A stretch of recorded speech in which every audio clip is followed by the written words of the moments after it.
Ready? We're ready.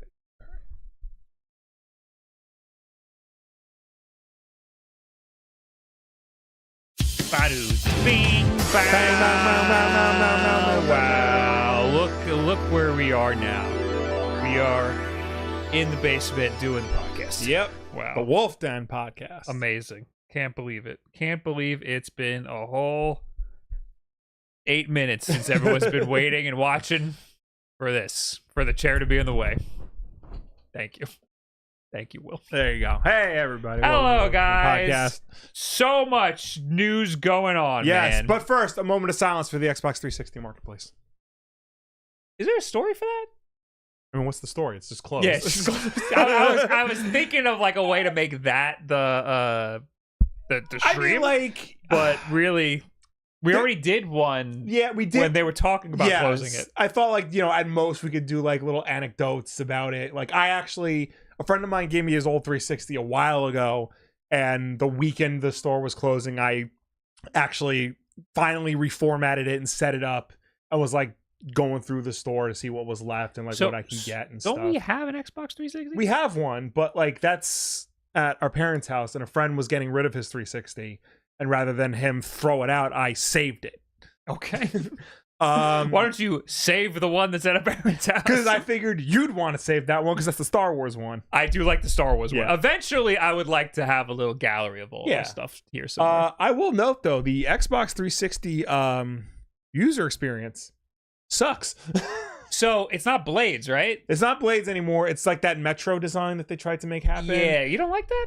No, I don't like it because I'm used to modern.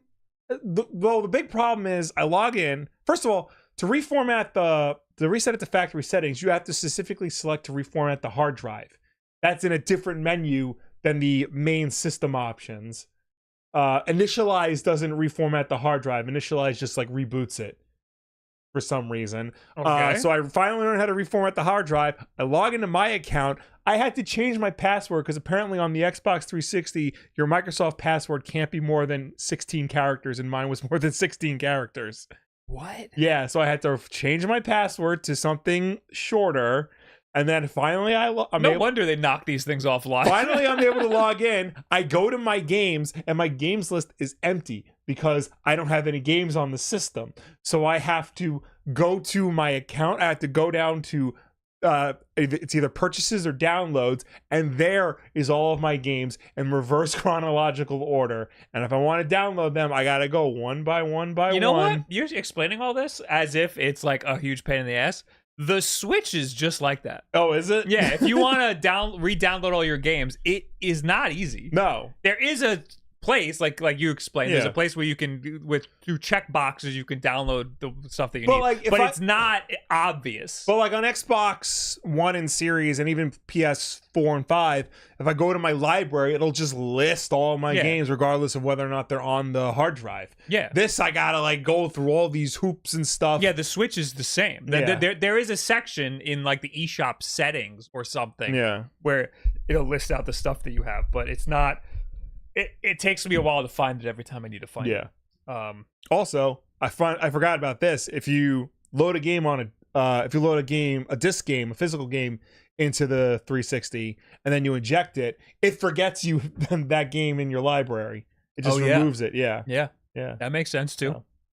I want to give a shout out to the Metro design because I think that was designed at the time when Microsoft was working on having a sort of hybrid touchscreen interface for Windows. Yeah. And as a touchscreen interface, I think that's not a bad solution. No, it was weird because it was good for a touchscreen interface. It wasn't bad for like a big screen interface, like a TV interface, but for regular ass personal computing, no, it's awful. No, like at that, what was that? Windows 8. Windows 8. So you would just immediately hit the start button when you turned the computer on to get rid of the Metro UI. So it was it's a weird in between having a mouse and keyboard experience and a touchscreen experience, but we're still not there with hybrid touchscreen and mouse and keyboard interfaces. So like that kind of solved problems that we still haven't figured out yet. Yeah. So I want to give it credit for that. But if you're on a mouse and keyboard, it's trash. Yeah. And if you're on a controller, it's also trash. It's less. I would say it's less trash than a mouse and keyboard. Okay. Yeah. No. Only because like the icons are big, so it makes it like navigating on a TV easier. Everyone likes the blades. The blades were fun from Xbox 360. The blades were fun. Honestly, Xbox Series is fine. Yeah, I'm fine with how it looks. Like, you know, the Xbox 360, definitely Microsoft's best system. Some of my favorite gaming experiences were from that system. I think that was, I don't want to say that's where gaming peaked, but like it's been like coasting since that generation, I would say. It was a pretty big leap. Yeah. We should do an episode where we attribute like every console generation had like a gimmick or some sort of thing to attribute to it, and we know what all of them are, but we should list them out and define them. But for the Xbox 360 generation, it was the internet. It was having like a good stable online experience. That was the big thing about the Xbox 360 marketplace, was like it was the first time they really pushed downloading games like from the internet onto your console. It started with little games like the Xbox Live Arcade, and then like slowly it transitioned to full retail games. Like you can download Mass Effect and the Halo games. That was huge. Having being able to download stuff off the marketplace. That was a huge indie boom around that time. It's crazy because now all the indie games just go to Steam. But at that time, all the indie games wanted to be on Xbox because they were trying to make it as easy as possible for people to upload. And they did. Like that was the era. Like Indie Game the movie, you know, Braid and Super Meat Boy and Fez. Yeah, they made a whole ass movie around those games like got big from being on the Xbox 360 marketplace. And fun fact, this is also a user experience problem with the Xbox 360 marketplace. Nowadays, it's all lumped into one, but they had a specific section, one for Xbox Live Arcade and one for full retail games. So if I wanted Perfect Dark was an Xbox Live Arcade game. If I specifically go to Xbox Live Arcade, not the main game section, which was like your Call of Duties and your Gears of dumb Wars. Because it also diminishes Xbox Live Arcade games. It makes it seem like they're not real games. They've been othered essentially. I mean, nowadays you have a different problem where all the games are lumped together and it's hard for indie games to get traction next to the big AAA games. Like back then, that was a great way to like highlight them. Like the summer of arcade was like, now everyone looked forward to them. It's really hard to highlight indie games. But you have a really good chance of succeeding like beyond normal thought because you are with the AAA games. Yes. So a game like Shovel Knight is powerhousing through everything. But it's up to the individual platform holders to highlight the indie stuff. Like Nintendo does it sometimes with their indie worlds. They try to push some indie stuff. Xbox did too at the time. Every once in a while they would try to push some stuff. PlayStation, every once in a while they'll throw an indie game in for free on PlayStation Plus Premium or whatever. But yeah, I would say allowing them to run with the big dogs and then highlighting the good ones is the way to go. So that's the Xbox 360. Rip Xbox 360. It still works. You can still download your old games. You can still play physical games on it. You just can't play online or use the marketplace. That is if your Xbox 360 even works. Yes. So which one did you get? Did you get the old one or the new one? It's the old one. It's like the original model, really? But and it works? Yeah, I don't think it's a Jasper. I think it is a Jasper motherboard. Oh, the revision. Yeah. So he also gave me his Kinect. I ain't fucking plugging that thing in. No, don't do that. Yeah. Just a note I looked up. We have 120 games for the Xbox 360 in our little document. Is that the most? Still? I believe that's the most. That's crazy. Yeah. So I gotta have more for Switch. I gotta put all. I also down. I want to do the thing in Excel where you can do the pie chart of like how much on what. So. Oh, I can set that up. Yeah. Yeah, Xbox 360, that was when we had our own jobs. Yeah. We could get our own games. And it was a pretty long generation. Yeah. and we bought a lot of games and played a lot of games. And like 360 games like on the used market are still like fairly inexpensive, which is surprising because like now the system is like retro, but I guess because they're still modern enough and there were so many of them that like you can find games relatively cheap. There were a lot of games that are still being copied today, like Assassin's Creed and stuff. Assassin's Creed, Gears, Halo. But there's also a lot of games that weren't trying to be the same as other games. Yeah. Like Mirror's Edge and Vanquish, you know, like those types of games were doing their own thing. So you get like sometimes we like to trash older games for not having like a unified control scheme or being a little confusing because of the control scheme or whatever. But sometimes because things aren't industry standard, everybody's trying their own stuff out. You get a lot of really cool experimentation. So go try some old games on 360. Yeah. A lot of those games, you can get them on Steam. A lot of them are available. There are, I believe, 200 games that are lost to time now that the storefront closed. Like you just can't play anymore on any system. Also, they're working on getting 360 emulation. To work good. I think it works pretty decent. I think PlayStation 3 is a big problem. PlayStation 3 is the bigger problem, because that has like a very specific proprietary architecture. Xbox 360 is a power PC based system. Yeah. And that's like people can emulate that much easier. All right. Speaking of old games, main topic. Well, let's thank some people. Oh yes, you people. There's a lot of you people. Yeah. George McFarlane, thanks for the 40 months. Damn, did absolutely nothing happen this week? Also, hi, Will. I'm always happy when my subscription renews on a podcast day. You'd be correct. Hey.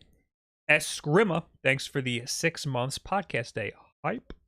Sukasa, thank you for the 31 months. 31 months. Let's go. Ray Danny, thanks for the 25 months. Jeffrey Sorensen, thanks for the 37 months. Hey. DJ Skeletor with the 5 gifted subs. Sub. Kelly, thanks for the 2 months. Katakoe, thanks for the 8 months. Wow, a lot of you people. Uber Yoshi, thanks for the 7 months. Thank you for the shows. What version of Mario 64 do you recommend on a China handheld? That feels wrong, right? Yeah. Like we know what you mean. We just don't know if the wording is proper. It just feels wrong. I mean, just regular Mario 64. Yeah. If you can somehow get the PC port is the best version. We'll talk about it. Big L, thanks for the Prime. John McCheese, thanks for the 20 months. And Seesaw, thanks for the 46 months. Jesus. There's a lot of you. Yeah, not a lot happened in the last week. So we're talking about this tweet that was that came across my timeline. I think like 2 weeks ago. This tweet came across my timeline. Here it is. It's by Vanished San. Super Mario 64, while a good game in its own right, has absolutely aged terribly and isn't even on par with its contemporary from the same era. I feel the game is hard carried by silly glitches, modding, and brand recognition rather than actual merit and a lot of decision. First of all, he goes on, there's a thread of like all the different... We'll go through the thread, yeah. But what do you think of the bold claim already? It's a very bold claim. Very bold claim. I think it would be fair to call Mario 64 dated. Yeah, I agree that it is definitely. Yeah. There are aspects of it that are definitely dated. I think to just to say it's aged terribly might be a little extreme. It's a little extreme. You know, especially because there are definitely games from that era that have aged worse. A lot of N64 games have not aged well. Yeah. So, I would say Mario 64 is among the best. I will just say though, like poorly, probably. To their credit, they do say while Mario 64 is a good game in its own right. So they're acknowledging that the game is good. Right. A lot of people, will just flat out say that Mario 64 is bad because it's old. I take issue with the isn't even on par with its contemporaries from the same era. There were some horrible games back then. Mario 64 is one of the best games in 1996? Yeah. There's nothing that even comes close. I think it would be better to say that like it might be a little bit basic compared to some of the good platformers of the era, like Banjo-Kazooie, like Spyro, like Banjo-Kazooie sucks. I played that recently when it came to Nintendo Switch Online because I've never played it before. Right. That game is bad. If you want to talk about a game that's aged poorly. Right. Conker's Bad Fur Day, then. That's it's a more evolved version of Kay Ballard in the chat says GoldenEye was a bad game. That wording's wrong. Ban them. GoldenEye did not age well, but GoldenEye was an incredible game. Okay, now you're riling me up here. Games like GoldenEye and Mario 64, yes, they're aged, they're dated, but you know, they still hold a lot of value and ideas to them that work well in a modern era that just, you know, maybe need to be adapted differently. Yeah. Like, yes, the control scheme in GoldenEye in 2024 is kind of butt. That's what we're saying. Like, if a game aged poorly, it means like somebody who's been playing games now, year 2024, going back and playing one of these games like Mario 64, like GoldenEye, how are they going to receive it? Right. And these people going back and playing GoldenEye for the first time ever these days with a friggin' Pro controller on the Nintendo Switch, having horrible times because the controls are rough. Yeah. And I can see where the issues are with Mario 64 too. The camera is the biggest problem. Yeah. The camera is terrible in Mario 64, but it's manageable. Yes. Another huge problem with Mario 64 is there's 120 stars. Yeah. Some of them are just impossible to figure out on your own. Yeah. One of them is using a cannon to shoot yourself at the corner of a wall so it explodes. How would you ever know that there's a star in there? You know? And there's a lot of stars that are like that. Even back in the day, I remember looking up on n64.com and trying to figure out how to get all 120. And I remember there was like maybe like 3 to 5 that I had to look up. And we had the strategy guide for it.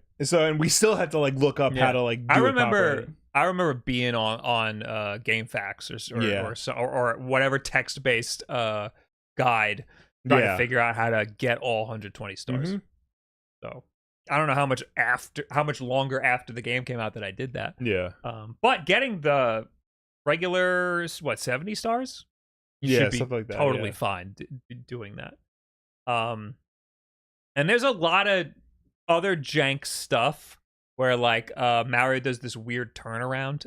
Like if you turn around, if you're at a standstill and you like go to move really quick, sometimes Mario will do like this big 180 turn. Yeah. And sometimes that'll knock you off a platform or something. Sometimes the camera gets stuck in some weird spots. There's a lot of weird interactions between objects. Yeah. But I think that's just you're comparing Mario 64 to modern Mario, which is like perfect. Like Mario Galaxy, Mario Odyssey, those games they're spotless. Yeah. And you're gonna have glitches.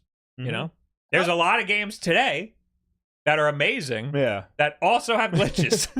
I also think too, like Mario 64 was like very ambitious for its time.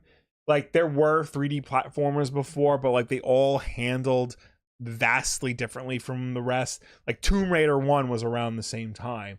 And that like Laura moved on like a grid-based system. Like it was not as fluid as Mario 64 was.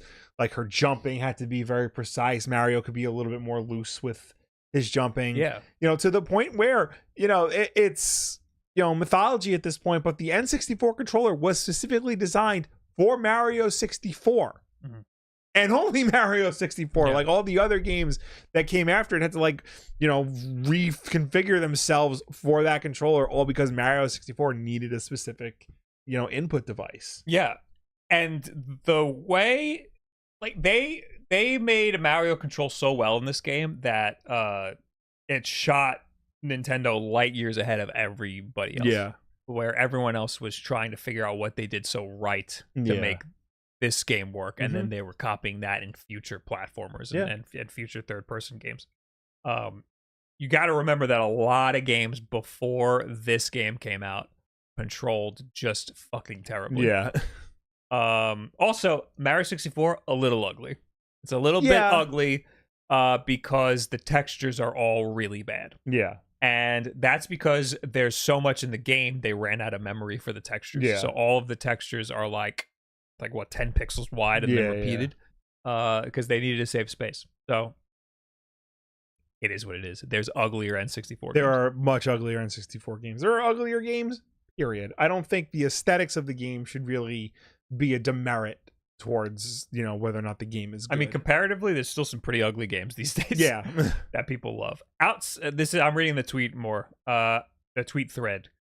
Outside of bonking and the atrocious turning, that's the thing I was talking about. Yeah. I'd say Mario's movement is a highlight of the game, an incredibly freeing moveset with a surplus of moves to take advantage of. It's a shame a lot of levels in the game don't let you take advantage of it to its full extent, especially, and then he shows 3 of the levels. We got, this is Cool Mountain, a pyramid one, I forgot the name of that one. Oh, yeah. And is this Little Big? No, this is not. I forgot the name of this one. 3 of the levels that are just mountains that you climb up, basically. Late game levels, which rely on silly gimmicks that add nothing but tedium to proper traversal, or generally have one way of traversing the level, which in itself isn't particularly fun or well designed. That's just a scathing review. Yeah. It had a pretty great myriad of levels. Yeah, it had variety. It had the mountain levels and the flat levels and the maze-like levels and the underwater levels. They're to show you the different ways you can traverse using Mario's moveset. Yeah. And some of these levels have the stars in all different wacky ways so that it feels like you're playing a totally different level when you're getting different stars. Yeah. So I think that's pretty unfair. There's so many levels to this game, and having a level where you just move vertically, I think isn't a negative. It's just showing you that you could move vertically in the game. And you got to remember too, up until this point, the majority of Mario games, the mainline Mario games controlled one way. You move the plumber from the left side of the screen to the right side of the screen. Here they're trying to show you we're in full 3D, so we have so many more places to move to. You can go forward, you can go back, you can go left, you can go right, you can go up, you can go down. So they had to make all these different levels to showcase that ability. Later in the thread, he shows Crash Bandicoot, and I haven't gotten that far. I don't know why, but Crash Bandicoot, you move forward, and sometimes you move to the right. Yeah. And that's the game. Yeah. So I don't understand. It's not a good comparison. It really isn't. Crash Bandicoot, it's a much more simplistic game in terms of what it's trying to do. Yeah. Moving on, Mario 64 is a really damn ugly game, relying on flat vertex colors and stock photos from CD albums for its texture work. This isn't even inherently bad because Zelda Ocarina of Time does the same thing. However, its usage is far superior and much less distracting. Ocarina of Time also came out 2 years after Mario 64? Yeah. So it had more time to develop, to learn the architecture of the N64. But that's the thing. We're talking a lot about at the time. Yeah. It was great, it was groundbreaking, but we're talking about looking back at it from now. And I think the textures are pretty bad. They're pretty rough looking back at it. But it kind of looks like it's like a 90s. It looks 90s. Yeah, that was the aesthetic of the time. And back then, graphics evolved. It was much more easy to see the evolution of graphics on a system compared to what it is now. A launch PS4 game kind of looks relatively similar to a later stage PS4 game. Back on the N64 or the PlayStation 1, a launch title looks substantially different from a final game released on the system. You look at Mario 64, one of the first games on the system, then you look at Conker's Bad Fur Day, one of the last games on the system. It's night and day. Yeah. They had a lot to work with. Yeah. But Mario paved the way for all of it. Yeah. It's kind of amazing what they were able to achieve with those shitty textures. Moving on, comparing Mario 64 to other series' first 3D outings really puts it into perspective how shit it looks. I'm willing to give it leeway considering it was an N64 launch title, but it's insane how these other games received far flack than Super Mario 64. The first picture he has here is Sonic Adventure. Yeah. Which came out 2 years later. Came out in 1998 in Japan. And it's not like known for being like an amazing looking game. I mean, like on a technical... Also, I'm almost positive this is not running on a Dreamcast. I'm almost positive this is like the GameCube version. Yeah, something's different here. Even assuming it is the Dreamcast version, like the Dreamcast version, came out 2 years later and also was on more advanced hardware. The Dreamcast was a more powerful system. That's not a fair comparison at all. The next picture is Crash Bandicoot, which did look good. It looks good for the time. The time. That's a completely different scope of game. Yeah. And then the last one is just Mario 64. And like honestly, that looks good. Yeah, the screenshot actually doesn't look bad. Yeah. Again, for 1996. Yeah. I'm trying to I want to know where he got this picture of I want to know where he got this picture from. And Crash Bandicoot also debuted in 1996. Again, Crash Bandicoot looks fine. It's just a completely different ballpark. I don't think it's anywhere close to Mario 64. Yeah.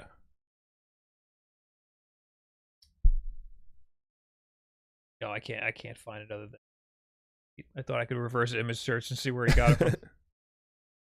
All right. Moving on. More. We got this has nothing to do with my main point whatsoever.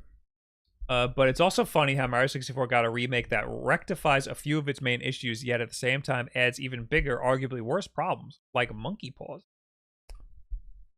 Yeah, I don't know why he's bringing up like Mario 64 DS, like the DS version of the game, because like I don't know anybody who prefers that version to the original. Mostly because the DS did not have an analog stick, and Mario 64 needs an analog stick to function properly.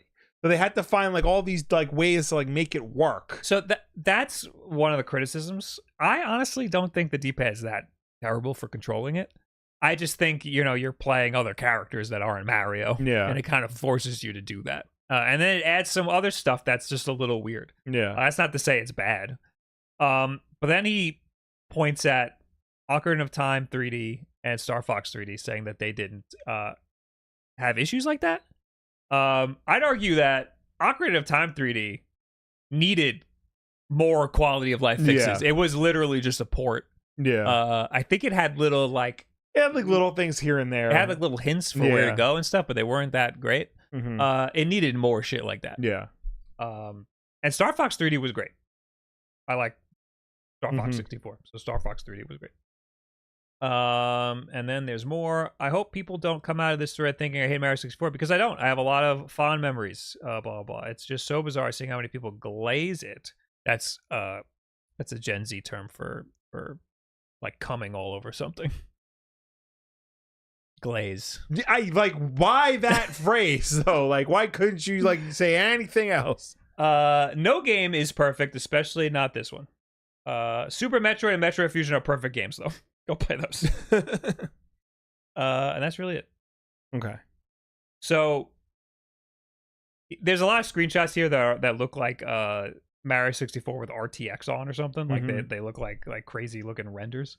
I would say Mario 64 aged fine. I wouldn't say it aged like amazing. Yeah. Because of some little problems like the camera. A little bit of the movement is a little weird. Yeah. But again, there's platformers these days that control worse than Mario 64 did.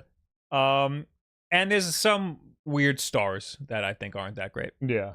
However, I would say if you have never played Mario 64 before and you want to play it right now, the best way to do it is with the PC port. How do you even find that these days? I was gonna say I don't know if that's like really the best. That it may be technically the best way to play it, but to me the best way to play it is through Switch Online with the Nintendo 64 controller. that you can get. Because like I said, that game was designed specifically for that controller. I'll push you back a little bit and say with the Retro Fighters, with the retro or like a modernized version of the N64 controller. Yeah. So because it was designed for that controller, so it needs to be like as close to that as possible. Most N64 games you want to play with a N64 style controller, because like to play the PC port of Mario 64 or like a version with like mods and stuff, that's putting a lot of extra work and a lot of extra barriers in the way of just wanting to play the game. Yeah, if you wanted to play it the easiest way possible, the one on Switch Online is fine. It's very easy. Yeah, you're just gonna have a shitty camera. I can't find the PC port. Mario 64 PC. Is this it? No, this is from 7 years ago. What the hell? Wow. Oh, no, this is just the Mario 64 actual trailer. There's an itch.io for the PC port. Okay. Surprised that's still up. The first comment is, I don't know how to grab the big bomb guy. Same. Oh, man. I can't play. Skill issue. I can't find the PC port. The reason why the PC port is the best is because it's widescreen. Yeah. It's as high resolution as you want it to be. Mm-hmm. It fixes the camera. So you can play with an Xbox controller and the right stick is just a free look rotating camera. What else? There are mods. There's settings where you can make it so that if you grab a star, it doesn't launch you out of the level. You can just go get the next star. Oh, the Odyssey method. Yes, that's very helpful. And true 60 frames. Yes, it's true 60 frames per second, which N64 games all run like sub 30. Yeah. Some of them run at 20. Oh, that's interesting because I know for some stars, they actually change the level subtly. So when you enter the level, you can choose which star you want to get. Okay. Because some of the stars do change the level or start you off in another spot. Yeah. Also, instead of the Mario 64 PC port, I think you can run the game using Parallel 64. And there are mods for that particular emulator where you can get the free look rotating camera and stuff. There's ways to do it. Since Bob doesn't tell me which link is good link now, I have viruses on my computer. Okay, well, I didn't tell you that. Which one? I don't know where it went. I've played it, and it was great. Now I can't find it. I did play... there's a ton of Mario 64 ROM hacks and stuff. And I played one that was like only up, where you just have to climb, and if you fall way to the bottom. Yeah. And that one had an option where the camera was fixed. And I think that was run through Parallel 64.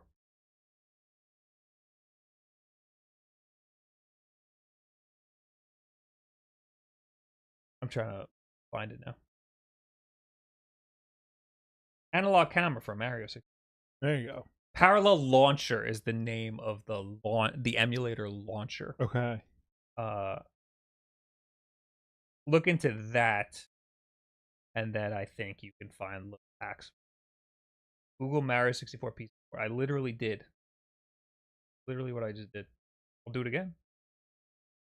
Look at all these purple links. Oh, fucking God, dude.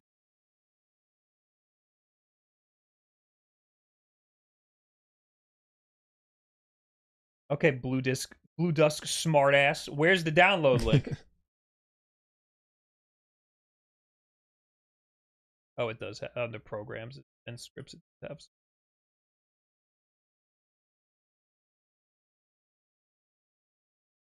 All right. Well, that's all I got to say. To close it off, I think that it. I understand why people say it has aged poorly. Yeah. I think it hasn't aged amazing, but I think it aged a lot better than people give it credit for. Yeah. I do not hesitate to recommend this game to people who have never played Mario 64 before. Yeah. Whereas games like GoldenEye, I'm like, I don't know, I'm gonna like it. Yeah. I like it, and I can pick up GoldenEye and play just like I did when I was 7. Yeah. You know, but But I understand why people who have never played it before would have a lot of problems with it. I do think, though, like, if you are a fan of the medium and you like want to learn more about it and its history and like its roots and stuff, then it is important to check out old games like Mario 64, like GoldenEye, even if they're not your cup of tea or like they haven't aged well, just to see like how far the medium has come. You don't get Mario Odyssey without Mario 64. You don't get like shit like Sly Cooper without Mario 64. Like they all have a connection to it. Mario 64 again jumped the whole industry light years ahead. Yeah. Doesn't the PC port need the ROM? Yeah, you need the ROM no matter what. Mm-hmm. And that's up to you. Let's do the backlog. Backlog.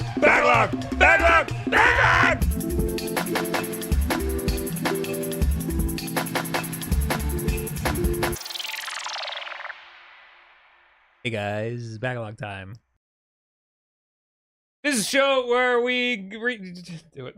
This is a show or a segment of the podcast, youtube.com/WULFF DEN Podcast, where we go through our entire backlog of video game, our entire collection, every game we've ever bought, we put into an Excel spreadsheet, and today we're going to pick one of them at random and talk about it, regardless of whether or not we've played it. 962? 4. Yeah. Ever growing. Yeah. 542? 542. We were around that last time. This is a PlayStation 2 game, so sorry, Xbox 360. The Mega Man Anniversary Collection for the PlayStation 2. I didn't know we had this. I have to look into this, because what's on this? This is the PS2 era, so I think it's like the first 8. It's before 9 and 10 came Included out. games: Mega Man, Mega Man 2, Mega Man 3, Mega Man 4, Mega Man 5, Mega Man 6, Mega Man 7, Mega Man The Power Battles, Mega Man 2 The Power Fighters, which are the arcade games. Yeah. And Mega Man 8. So 1 through 8 and the 2 arcade games. Yes. I didn't know we had this either. What the hell?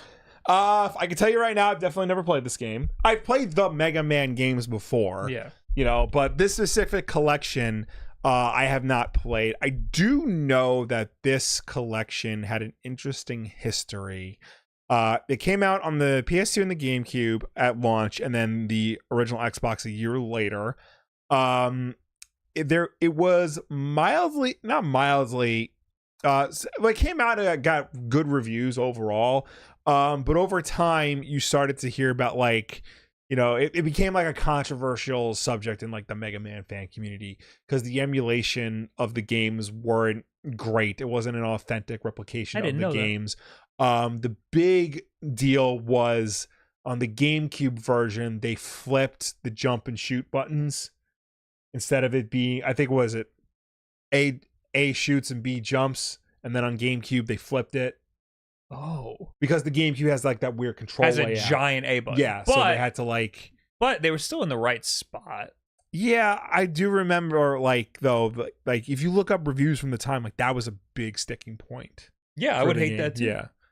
We must have gotten this in some weird GameStop situation. Yo, I feel like I think so. Yeah. There was like a weird either sale or somebody traded it in or left it there or slipped through the system and I just acquired it somehow. Yeah. Because I could see myself wanting this.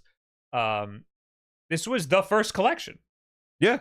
So we had Mega Man games. We didn't have all of them. No, I think we had 1 or 2 of them. This was the first time to get all of them. Yeah. So, now we have the collection. The Legacy Collection. The Legacy Collections. This is essentially the Legacy Collection. Yes. But it's both of them. Right? No, it is because the Legacy Collection goes all the way up to 10. This is the first 8. Mega Man 9 and 10 were 360 games. They were Wii games. This predates that. Right. This came out at a time when they weren't really doing anything with classic Mega Man. They were more focused on pushing Mega Man X, and that was but it was the era where we got the bad Mega Man X games like X7 and X8. Right. So Capcom put this out, and then they're like, let's see if people like old Mega Man, and people did. So Legacy Collection 1 goes all the way up to Mega Man 6, which are the NES games. Right. Yeah. And this one goes to 8. Yeah, 7 is an SNES game, and Mega Man 8 is a PS1 and Saturn game. Right. Yeah. I don't love the NES games. Yeah, you want to talk about games that like age poorly? Like, yeah, like I like Mega Man 3 because we had it growing up, and it's okay. Mega Man 1 is not good. No, Mega Man 1 is like genuinely a bad game. Yeah. Mega Man 2 is fine. Mega Man 3 is fine. 4 is the one that introduces the Mega Buster, and I forget that that's not in Mega Man 2 and 3. The charge shot? Yeah. Yeah. So, then like, which one introduces the dash? Do any of them? 3 introduces the slide. Oh, okay. Yeah. It's the early ones are a little rough. Yeah. And they're hard. They're very hard. They're hard, on a challenge level, but they're also hard on a technical level because there's like a lot of slowdown and screen flicker that affects the way you play the games, and you have to like compensate for that constantly. I think this collection actually fixes it because it's on more powerful hardware. I hear good things about 7 and 8. Yeah. I think, what are we looking at now? Is this 7? No, I think that's 8. Okay. Yeah. Where are the power battles? Because those, I started playing those on my arcade cabinet. It's actually pretty sick. Yeah. I think this is it.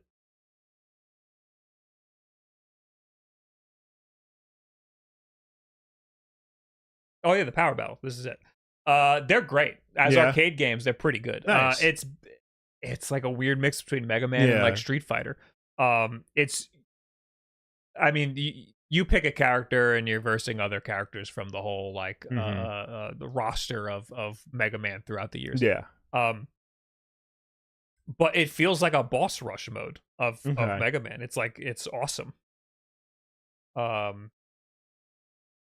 So this you can emulate this pretty easily. Yeah. It runs on CPS 2.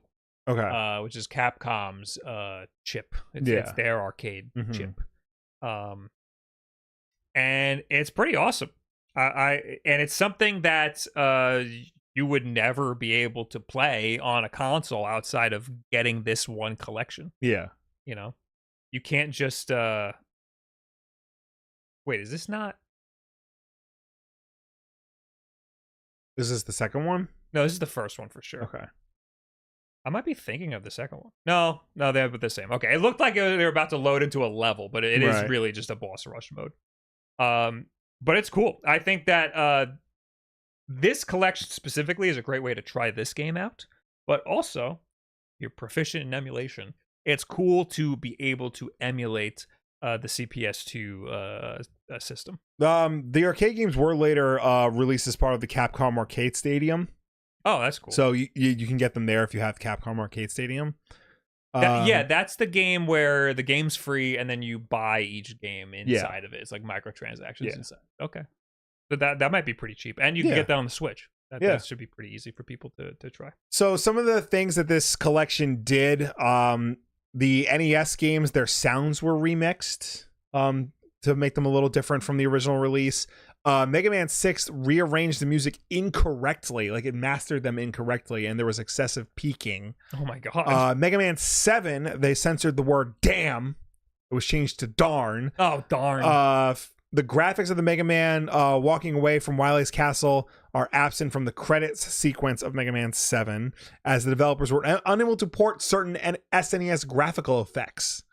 So yeah, that's what I mean by like the emulation wasn't done properly. It's not like a direct one-to-one translation of the original system to the modern systems. Look at the horse guy.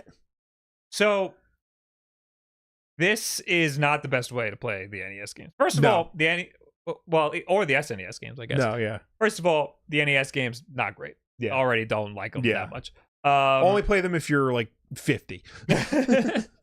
Or super into Mega Man. Yeah. So already this is a hard sell telling somebody to buy this collection. Yeah. And if you want to play these games, you can get them all elsewhere. Yeah. The only one where it might be not as easy to get are the arcade games, but you can get them in the arcade collection. Yeah.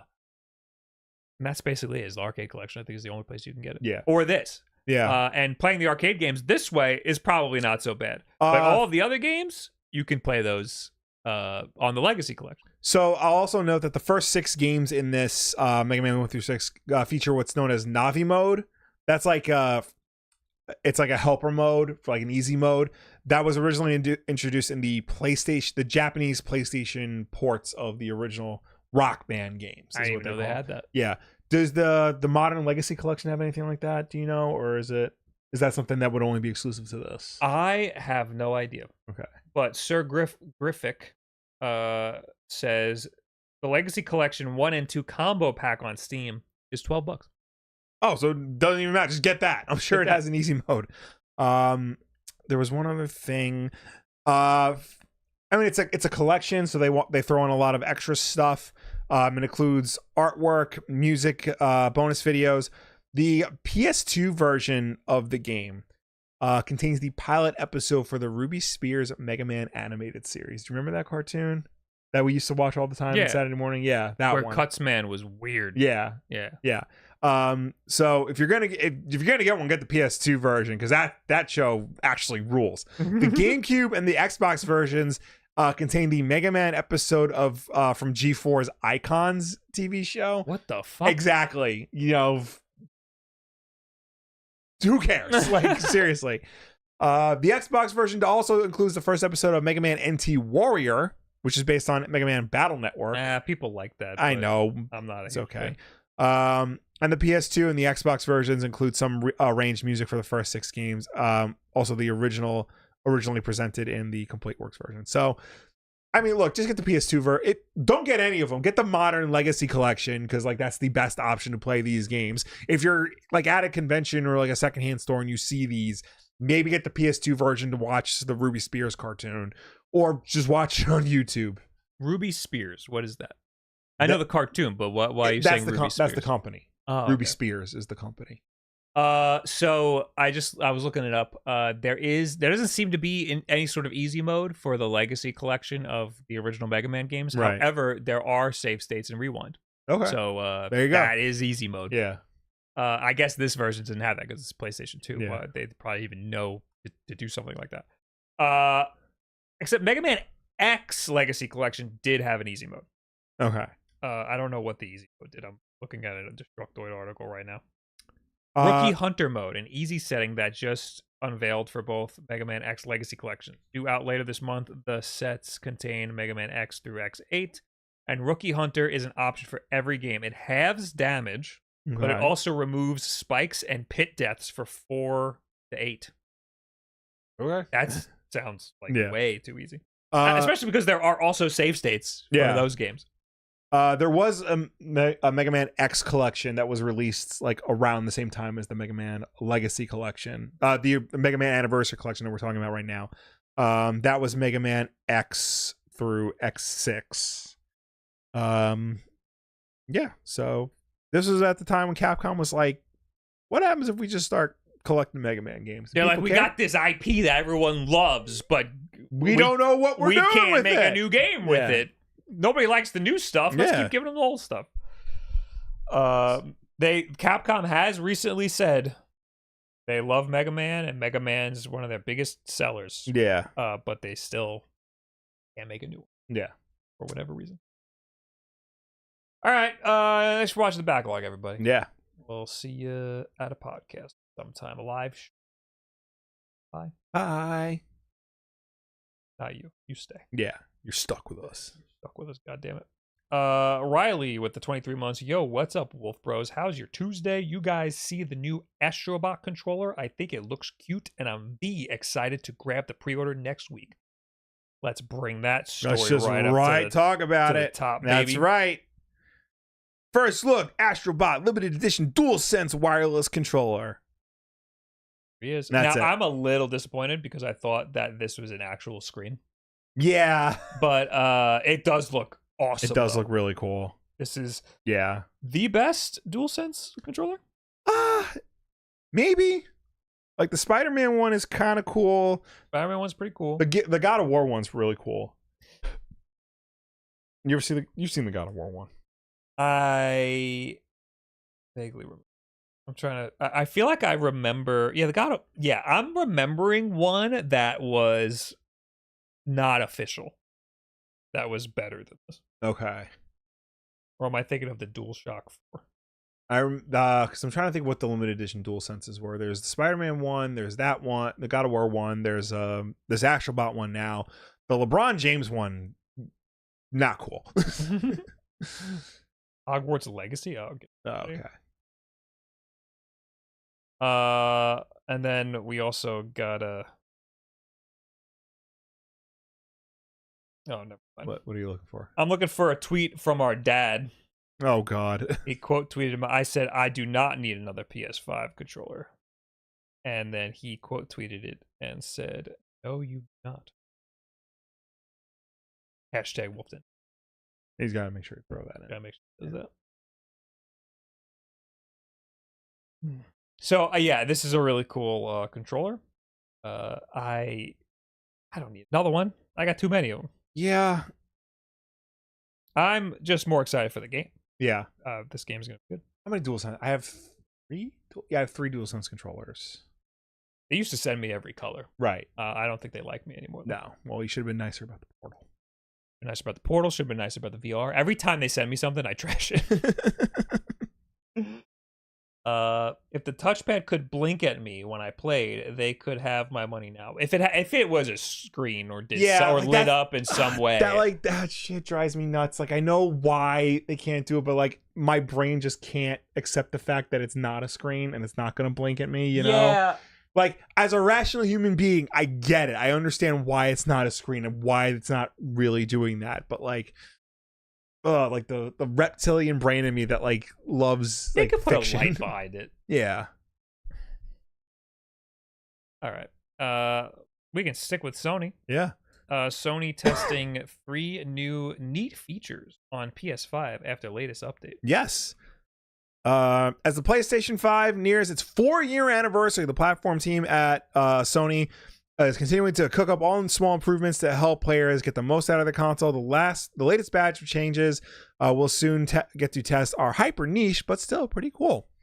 The first new feature going into early beta starting July 25th is D-Audio Profile for headphones and earbuds. Instead of needing to tweak the settings each time, the console will let players save custom settings based on what sounds best to them and for certain games.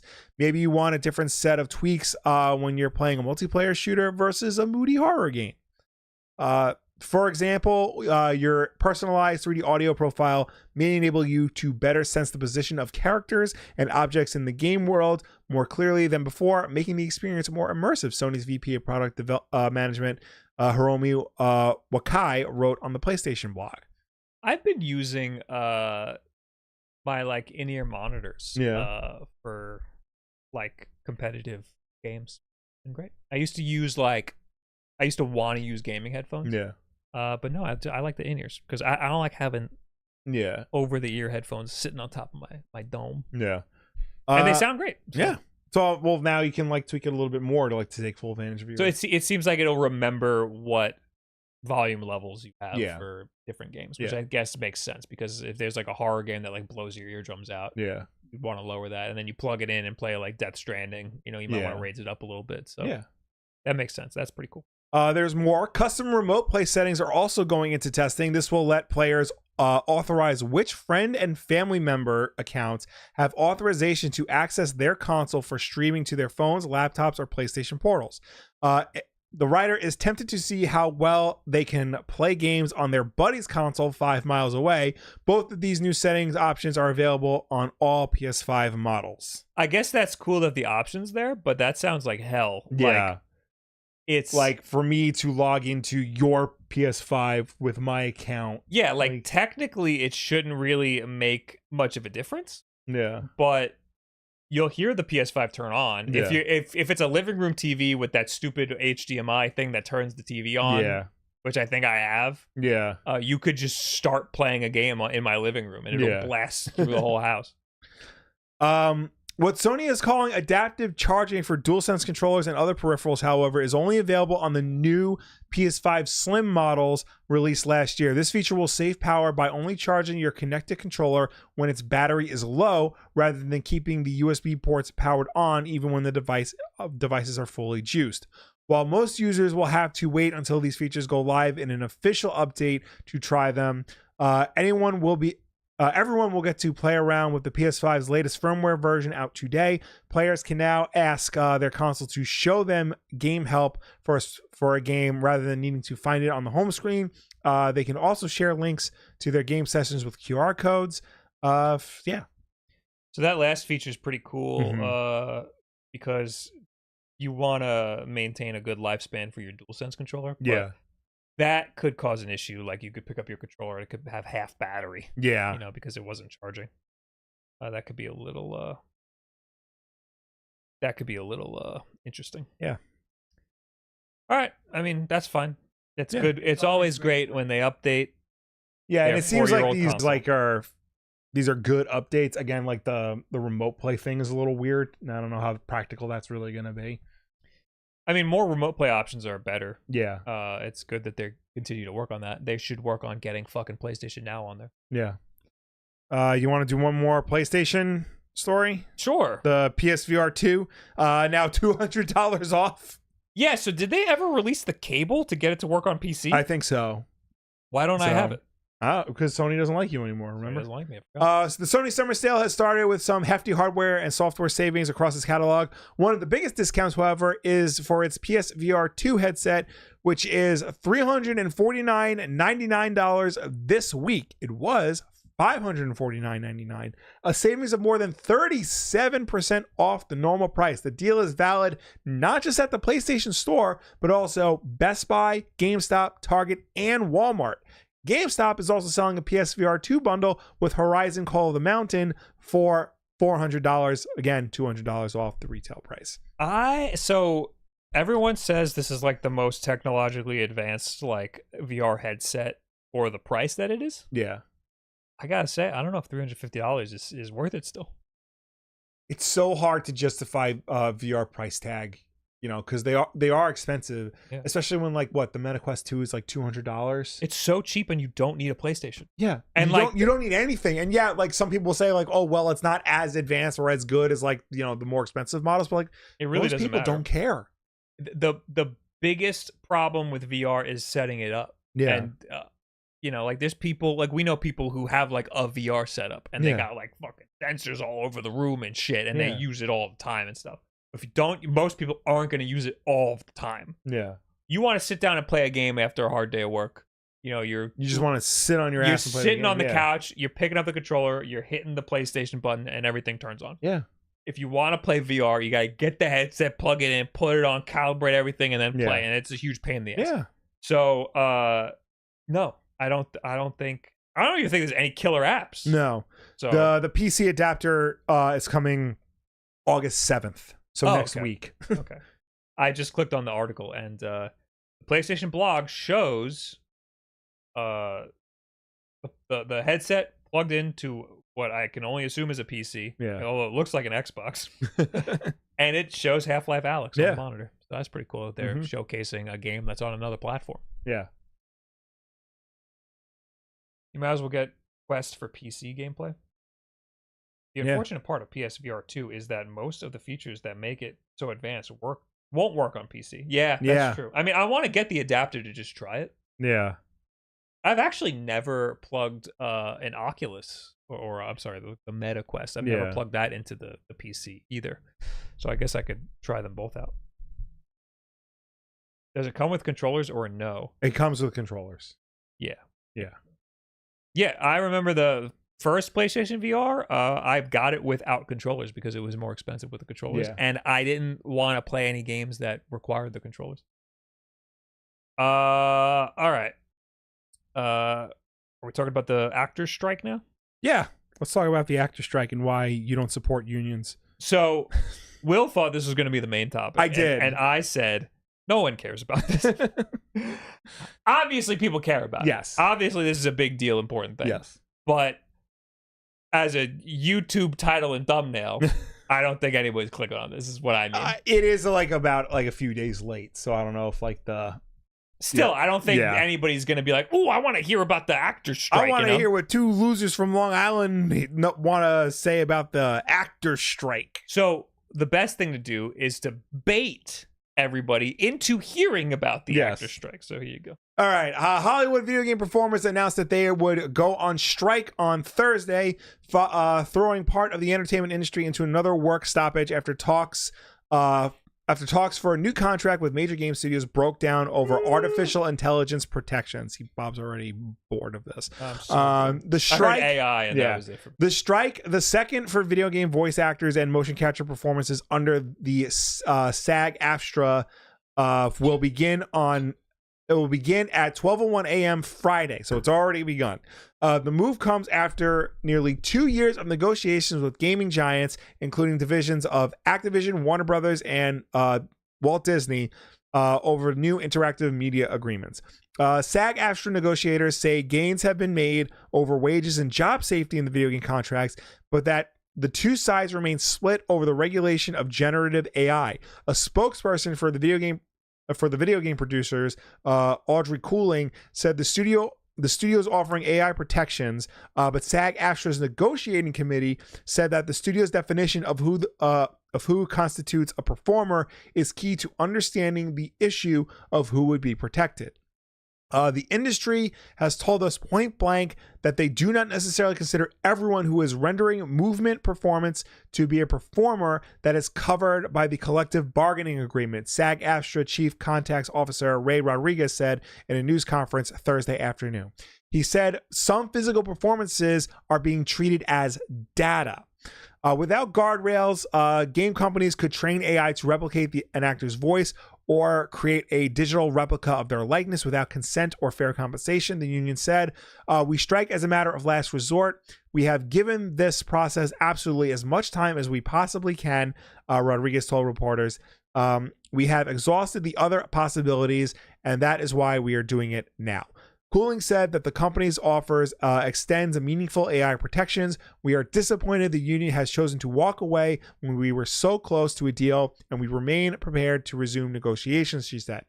Andy Norris, an actor and member of the union's negotiating committee, said that those who do stunt work or creative performances would still be at risk under the game company's offer. The performers who bring their body of work to these games create a whole variety of characters, and all of that work must be covered. Their proposal would carve out anything that does not look or sound identical to me as I sit here, when in truth, on any given week, I am a zombie, I am a soldier, I am a zombie soldier, Norris said. We cannot and will not accept that a stunt or movement performer giving a full performance on a stage next to a voice actor isn't a performer. The global video game industry generates well over $100 billion in profit annually, according to game market forecaster Newzoo. The people who design and bring those games to life are the driving force behind these successes, SAG-AFTRA said. Members voted overwhelmingly last year to give leadership the authority to strike. Concerns about how movie studios will use AI help fuel last year's film and television strikes by the union, which lasted 4 months. The last interactive contract, which expired in November 2022, did not provide protections around AI, but secured a bonus compensation structure for voice actors and performance capture artists after an 11-month strike that began in October 2016. That work stoppage marked the first major labor action from SAG-AFTRA following the merger of Hollywood's two largest actors unions in 2012. The video game agreement covers more than 2,500 off-camera voiceover performers, on-camera motion capture and stunt performers, stunt coordinators, singers, dancers, puppeteers, and background performers. Amid the tense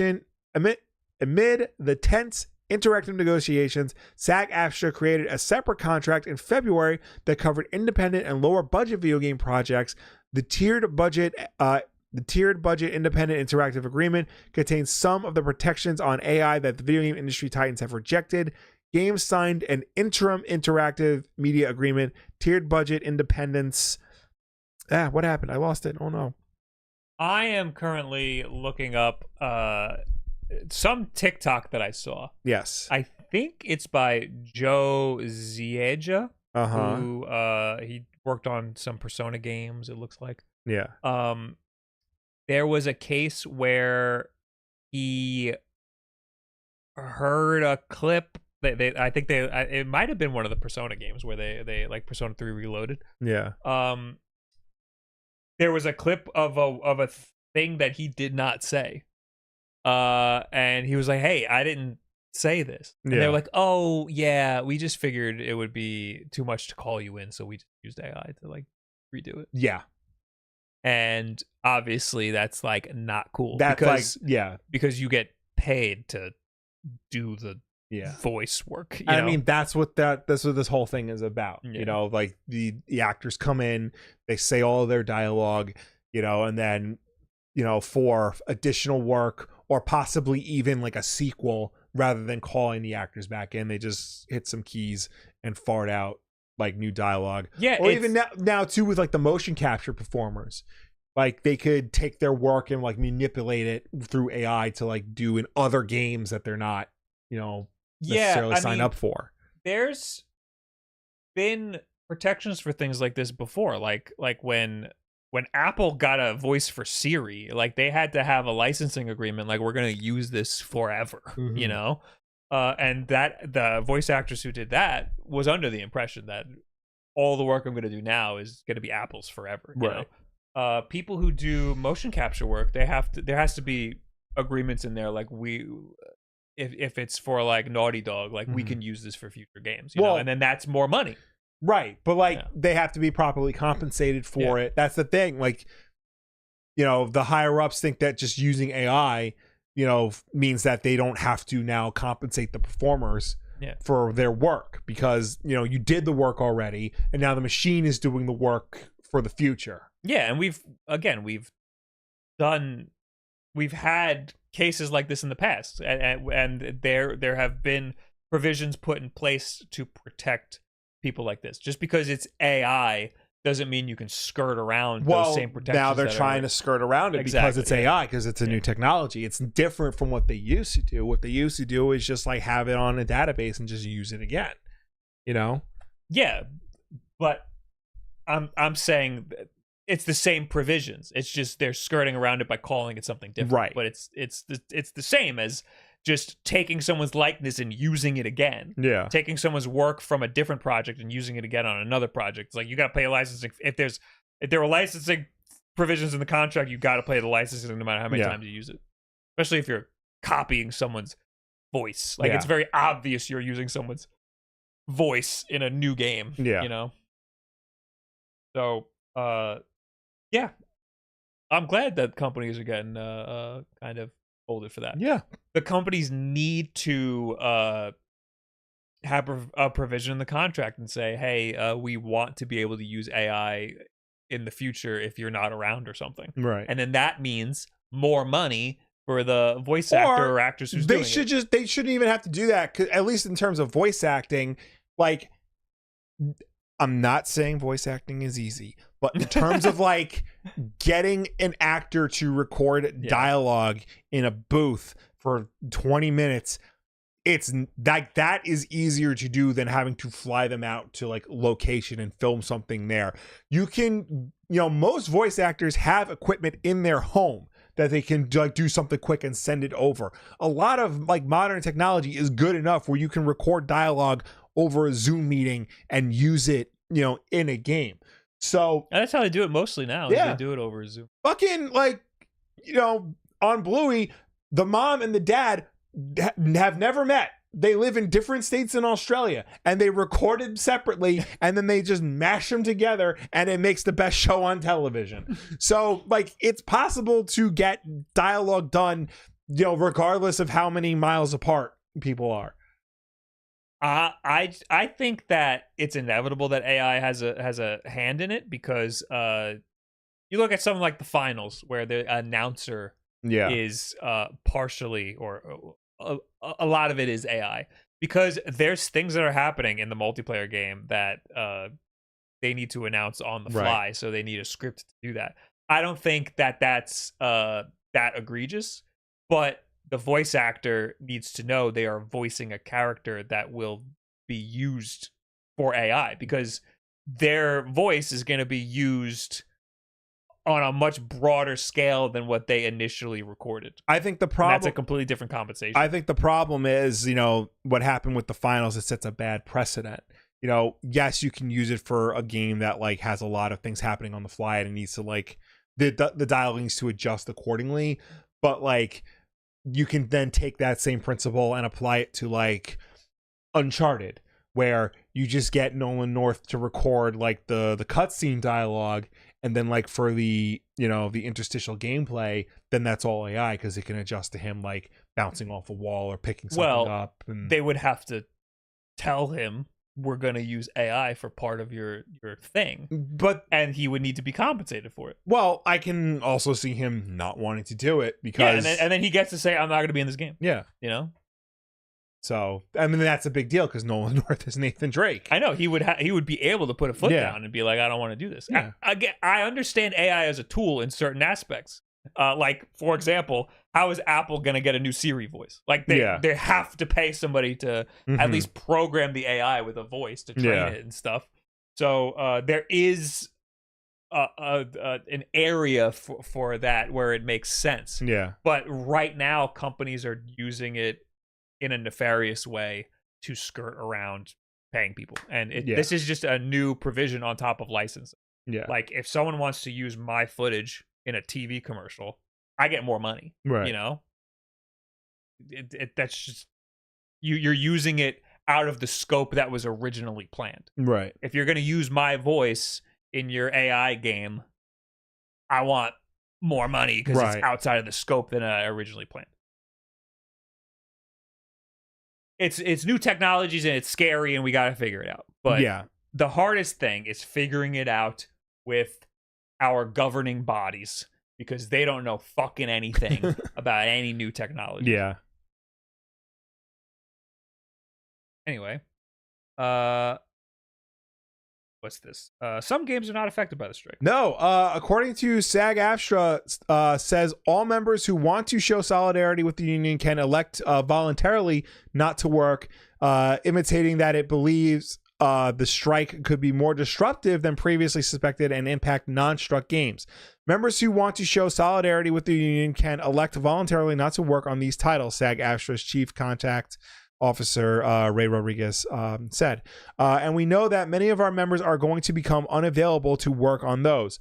So while non-struck games like GTA 6 may not be subject to a strike in a technical sense, their production is also subject to being disrupted by members who do not want to work without the protection of AI terms and who don't want to undermine solidarity with the union. So some games I forgot what the specifics are, but I think some games that are like already in development or have like provisions in place already are exempt from the strike. The actors can continue to work on them. I think they're striking with specific companies, and I know Take-Two is one of them, but I don't think Rockstar is. Yeah, it keeps saying that Grand Theft Auto 6 is not affected. Yeah, which is crazy. I don't know. That doesn't make any sense to me.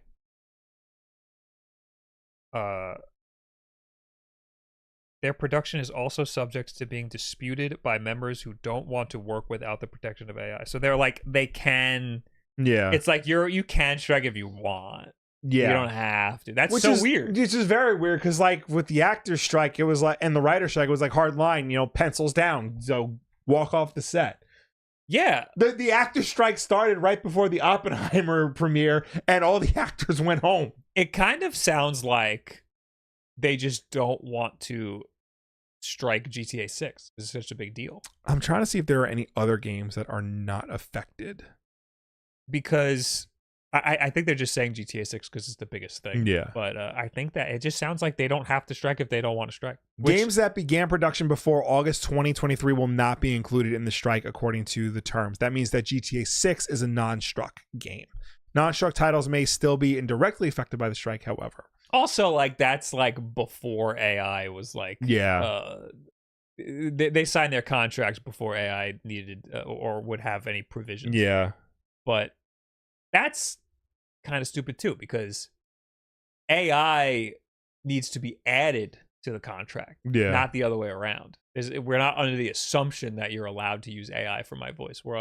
The AI needs to be added to the contract. Yeah. Because it shouldn't hold up in court. Like, if I didn't sign to say that my voice could be used to train AI, then you can't do that, you know? Well, that's the thing. They don't want to use their voices to train AI because that means for future games, they don't need them. They just need the AI. Yeah. And they're not going to pay you because you're not doing the work. The AI is doing the work. Yeah. You know, the guy who's programming the AI is doing the work. Yeah. I think that legally that should fall under the using your likeness. I mean, legally, yes. Yeah. But as of right now, it doesn't. No, I think it should. I think it hasn't been fought in court. Right. As there's no like precedent right now. But there was a court case that said that AI generated work cannot be copyrighted because a human did not write it. That makes sense. We're gonna have a lot of precedents going. Yeah. But I like to think of the court case with Back to the Future 2. We've talked about this. They just used his likeness. The dad. They just used his likeness, and like obviously you can't do that. Mm-hmm. And AI would be similar. Like you can't just have me in the first game and then not pay me for the second game, but put me in the second game anyway. You can't do that. Yeah. Anyway, moving on. Update to demos on Steam. Oh no, this is a good thing. With thousands of playable demos launching on Steam every year and millions of players trying them out often as part of the Steam Next Fest, we've noticed some trends in feedback from both developers and players about the process and functionality. We've put together an update based on that feedback. As a reminder, you can always find great demos on the Steam Demo Hub. Demos now behave better in the Steam library. We've made a few updates to how demos appear and behave within the Steam library. Here are the key items. You can now add demos to your library without having to immediately install them. Just click on the new Add to Library button next to the demos. You may or may not be ready to install while using the mobile app, for instance. Demos can be installed even if you already own the full game. Primarily, this will make it easier for developers to test demos, but will also help players more easily manage installing / uninstalling demos. Okay, that's a good feature because I had Berserk Boy before it came out, and then I wasn't allowed to show footage of the game that wasn't in the demo, and I could not play the demo because I had the full game, so I didn't know what was in the demo and what was I had issues there. Now I could just download the demo as well as also have it before, so that's good. Demos can be explicitly removed from an account by right-clicking, then going to manage, then remove from account. When a demo is uninstalled, it will automatically be removed from your library. This just all seems like good quality of life things. Demos can now have a separate store page. By default, free demos appear as a button on the full game's store page, but developers have been asking for a way to enable the full store page to better describe the contents of the demo, add separate screenshots, upload a trailer, and specify support features. So that is now possible, and you will find that clicking on a demo sometimes loads a full demo store page, while others will take you to the full games page with a button to install the demo. Tight connection with a full game. Standalone demo store pages will automatically display both the demo install button as well as a widget for linking back to the full game for players interested in wishlisting or purchasing the full game. User reviews for demos. If a developer has chosen to enable a store page for their demo, it will also be possible for players of the demo to post user reviews. These reviews and review scores will appear on the demo store page, just like reviews on any other free games on Steam. Note that if the developer has chosen not to have a separate store page for the demo, then user reviews will not be enabled for the demo. That I like that because sometimes demo is worse. Yeah. Demos now appear in the Steam store. Demos now behave more like free games and can appear in the same sections and lists. For example, demos can appear on the Steam homepage in charts such as the new and trending, and on the new on Steam page, and on relevant tags and category pages.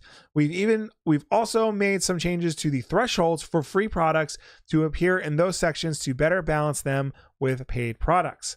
Wishlist notifications when demos become available. We've now also made it so that when a demo becomes available for the first time for a game that you have on your Steam wish list or from a developer you follow, Steam can send you an email and a mobile notification about that demo. So yeah. That's also good. I didn't realize that there weren't wish list notifications for demos. Obviously, I want that. Yeah. These all just seem like obvious quality of life things that should have been there in the first place. Yeah, well, like sometimes like you think of something, like you don't think of it until like it happens. Yeah. You know, like you don't realize that, like, you know, maybe you want to know if a demo becomes available for a game you have on your wish list. To be fair, Steam had some of the best demo functionality that I've ever seen. So they were already light years ahead of other platforms. The demos that are available on Steam makes it's one of my favorite parts of the Steam Deck. Is being able to be like, hey, try this game out, and there's a free demo, so you could just immediately try it and see if you like it. That's the easiest way to suggest games to people. Yeah. There's an FAQ at the bottom, and the first one says, what's the deal with the demo icon? Is it a plate? Is it a vinyl record? And the answer is, that classic icon, my friend, is from the days when demos were commonly distributed through the post office. Yeah, it's a compact disc, a CD, circular media known as compact discs. So, for all you people who don't know what the save icon is, no, you know. Zoomers. Well, usually the save icon is a floppy disk. Yeah, the circular compact disc. Yeah. Well, I'm saying people don't know what the save icon is. People think like they see a floppy disk and they think People 3 printed the save icon. All right, next, new mod chip for SNES. I don't know anything about this. Oh yes, this is cool. Nintendo sold over 49 million Super Nintendo consoles, but not all of them were created equal. Later hardware revisions improved on the quality of SNES's video output, and over 3 decades later, one modder has come up with a way to bring those same improvements to nearly every Super Nintendo ever released. Zach Henson, a console modder known as Voltaire, has created a DIY modification for older Super Nintendo consoles called the Edge Enhancer. Expected to sell for around $60, the mod kit upgrades the console's video output, making graphics appear more sharper and colors more saturated. Although Nintendo made many revisions to the Super Nintendo's hardware during the console's production run, for retro gamers, there are essentially 2 versions of the system that matter. The original, which is now referred to as the SHVC or 2-chip model, and the upgraded version that came out later, known as the 1-chip model, based on how Nintendo labeled its motherboard.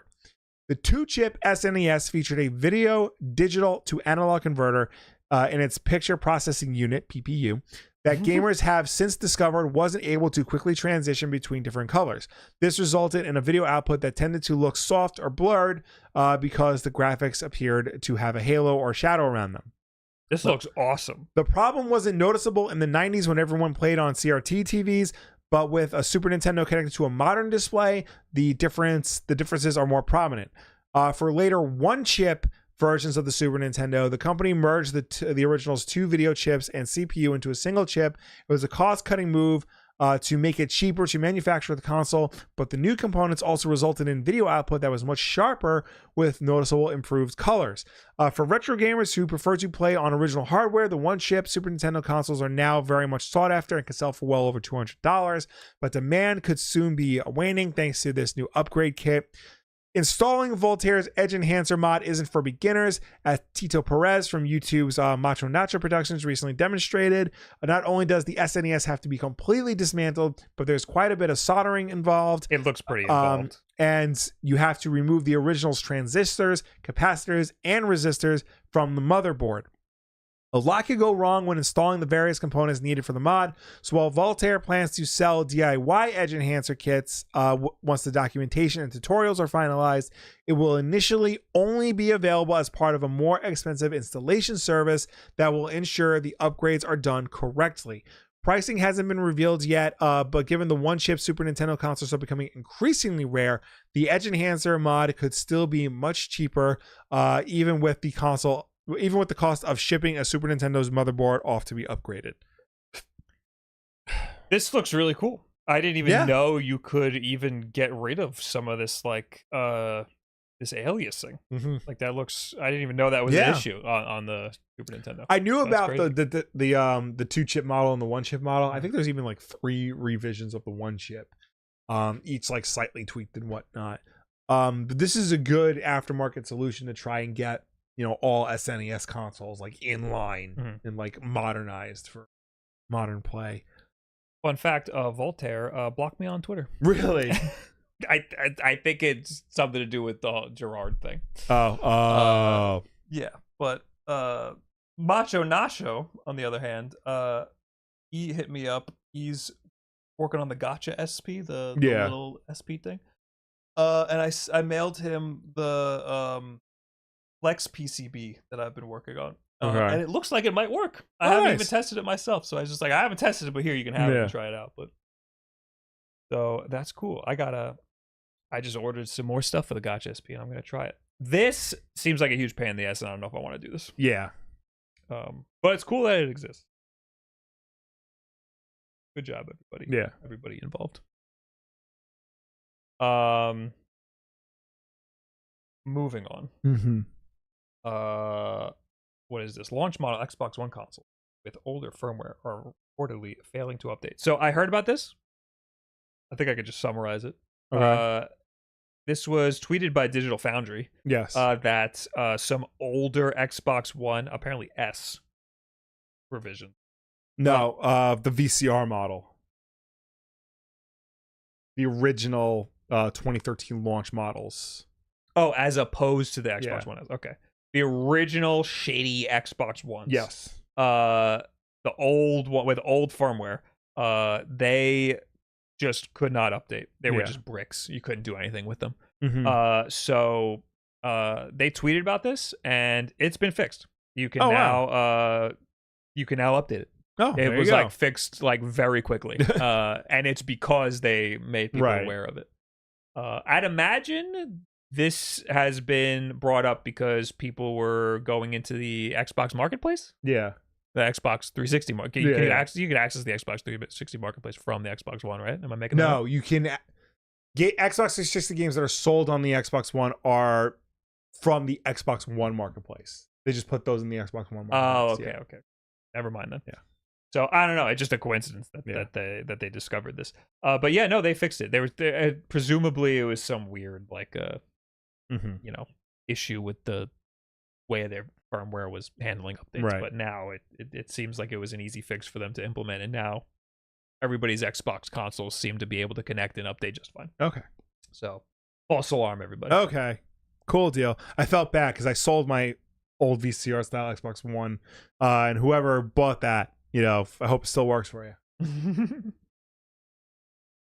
Next, Mortal Kombat 1 Year 2 DLC adds Screams, Ghostface, Noob Saibot, and Animalities. Yes. As Conan the Barbarian. Yes. As announced at there wasn't a lot of video game news at San Diego Comic-Con last week. This was like the only real video game news that came out of it. NetherRealm Chief Creative Officer Ed Boon was on hand to reveal Mortal Kombat 11 Aftermath style add-on for Mortal Kombat 1. With me? Oh my god. Yeah. That is confusing. It's called Chaos Reigns. It is the Year 2 DLC. It arrives on September 24th. That expansion will include the following characters. Cyrax, Sector, Noob Saibot, all classic Mortal Kombat characters. The T-1000 from Terminator 2 Judgment Day. Ghostface from Scream, and Conan the Barbarian, the Arnold Schwarzenegger version of Conan the Barbarian. What the hell's Ghostface gonna do? I mean, every season they have a horror movie guy, and Ghostface is like one of the ones they haven't used yet. Cyrax, Noob Saibot, and Sector will be available when Chaos Reigns launches in September. The 3 remaining guest fighters will be released afterwards at to-be-announced dates. Cyrax and Sector, both of who are cyborg ninjas, are already featured in Mortal Kombat 1 as cameo fighters, but the new iterations are female human versions of the characters. Voice actors Inuko Okuma, Erika Ishii, and Taji Tang are confirmed for the voices of Cyrax, Sector, and Noob Saibot, respectively. Tang also voiced Sub-Zero in Mortal Kombat 1. So they don't actually show anything about Scream, Conan, or well, usually what they do is like they do like what the story-based DLC is, and then at the end they reveal the guests. And that's what they did. Yeah. They just showed their faces. They didn't show anything about them playing. Roger L. Jackson, the voice of Ghostface in Scream movies, will reprise his role here, and Robert Patrick is going to voice the T-1000. Wow. Yeah. Also, Animalities, a finishing move introduced in Mortal Kombat 3, are also returning this year. Those fatality-like moves involve characters transforming into animals and killing their opponents in inventive ways. At the MK1 panel, NetherRealm showed a couple of Animality examples. Melina transforms into a praying mantis and eats her opponent. Rain transforms into a pufferfish, then explodes in his victim's mouth. The trailer for Chaos Reigns revealed much more with Animality moves, including a hyena, a hippopotamus, a gorilla, and a scorpion. I wonder who the scorpion is. Wow, cool. Yeah. I don't get excited about fatalities or it doesn't add anything. I know, it's just a cinematic. Yeah, they're supposed to be a humiliation thing. Like, you beat your opponent so badly, like it's one more exclamation point. Like, I can see that, but yeah, I that's what it was. That's what it started out as. Yeah, I guess you're right. Yeah. And of course, the Chaos Reigns adds a story DLC to the whole thing. The whole package will cost $50 on PS5, PC, and Xbox. Christ. The Switch version will cost $40. Because they know that version sucks. Combat Pack 2 will not be available as a standalone character bundle. So if you want the extra characters, you have to get the whole thing, which is lame. That is lame. Yeah. All right. Quickly, Borderlands boss says fans will be very, very happy with the next video game. And we're not going to be making people wait for a long time before we announce it. Yeah, I'll just skip to what he said. I haven't been perfect at hiding the fact that we're working on many things, and that we're working on big things. Randy Pitchford, the CEO of the head of developer at Gearbox. I thought he was out. Am I thinking of somebody else? Who's the head of Gearbox that left? Well, Randy Pitchford is like the guy at Gearbox. He's the guy that is a huge asshole? Yeah. Oh, okay. Yeah. It is. I thought he was out. No, he's still in.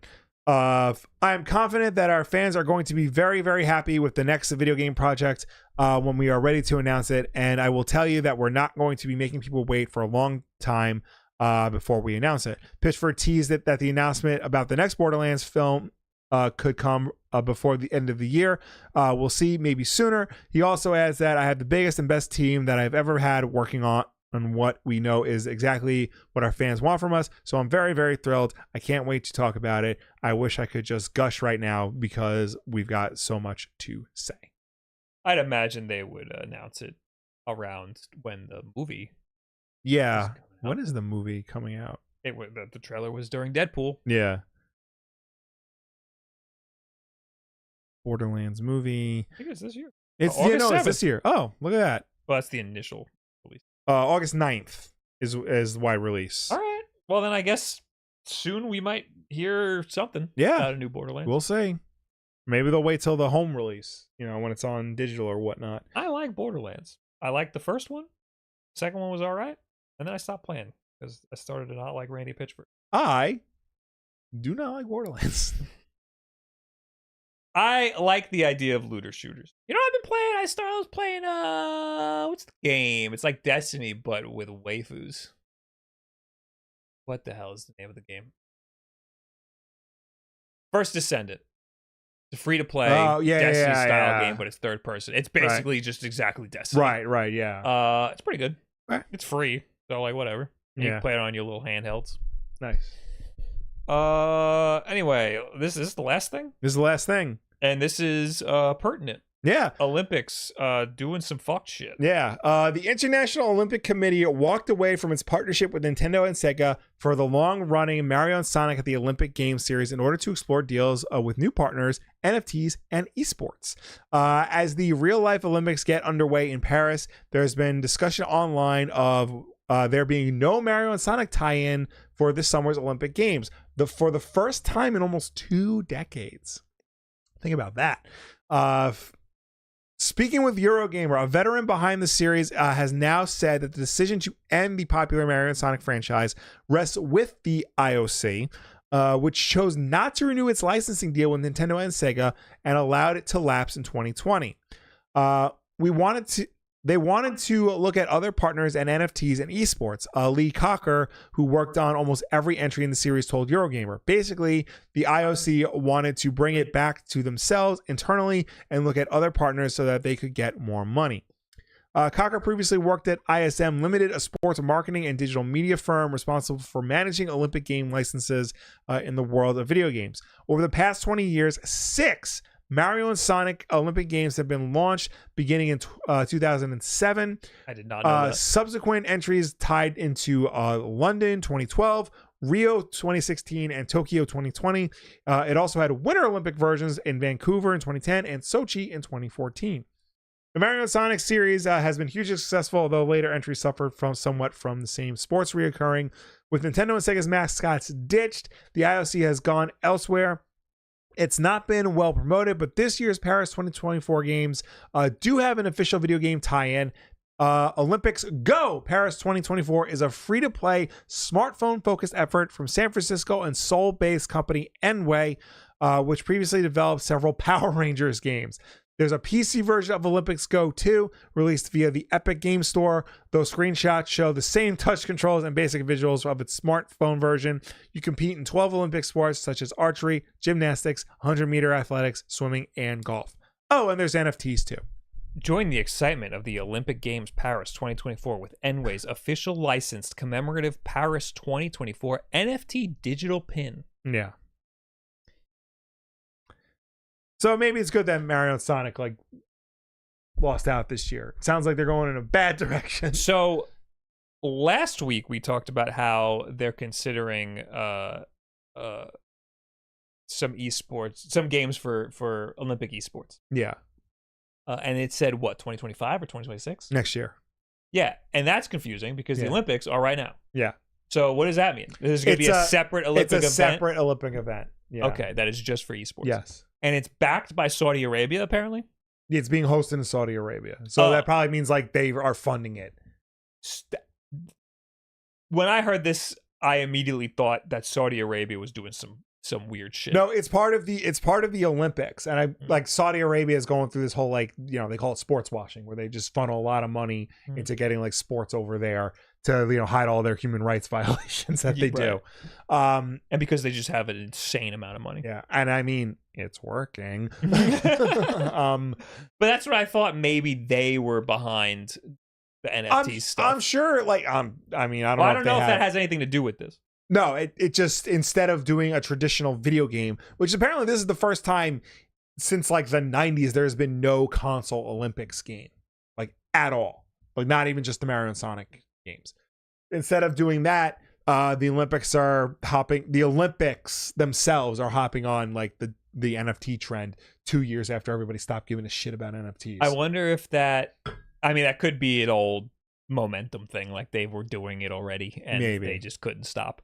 But I think it might have something to do with them doing the esports stuff, and Mario and Sonic, the two guys, didn't want anything to do with it, and backed out. Yeah, because they didn't want to. Well, we'll see when next year, when there's esports stuff happens, if there's a NFT stuff involved, then that's the reason. Because Saudi Arabia backed it in a weird sort of way. I mean, I don't know what the Saudis' history with NFTs are or anything like that. I think my brain is just connecting the dots between dirty money and dirty money. Right. Right. It just seems like an obvious connection for them to be super into NFTs. Anyway, I never played Mario Sonic games. They didn't look good. So no, I've heard they're passable at best. They're for the kids. They look like shitty Mario Party, and Mario Party already sucks. Look, the first one at least was a landmark game because you had Mario and Sonic in a dedicated game together for the first time. That was huge. That was a big thing. And then they just released the same game every 4 years. Yeah. All right. That's it. Tweet of the week. This one's by it's a quote tweet The first tweet's from Culture Crave. It says the Xbox 360 store is officially shut down. End of an era. Mm-hmm. And then it's a quote tweet by GameStop. GameStop is our tweet of the week. I saw this. They said, bet you all wish you bought physical copies now. And that's a good tweet for a lot of reasons. Please elaborate. First, because they're acknowledging the shutdown of the Xbox 360, so already that's pretty good. Mm-hmm. Second, they're acknowledging that they were really hurt by the big boom of digital purchases. Right. And they had the most success during the Xbox 360 era. Yeah. And then they were immediately ruined by the digital boom. Right. So they are acknowledging that, yes, we have been crumbling because of the digital boom.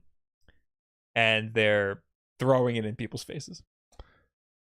But like, you walk into a GameStop right now, and like most of them don't have Xbox 360 games in stock. Yep. You know, it's just a wall of like Funkos and other random crap that you can get at like Target for less money.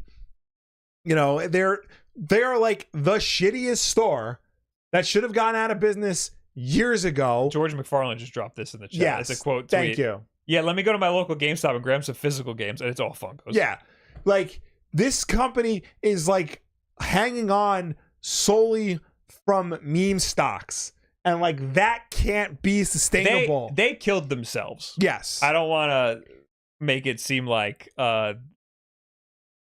it's just because, you know, people were buying digital stuff.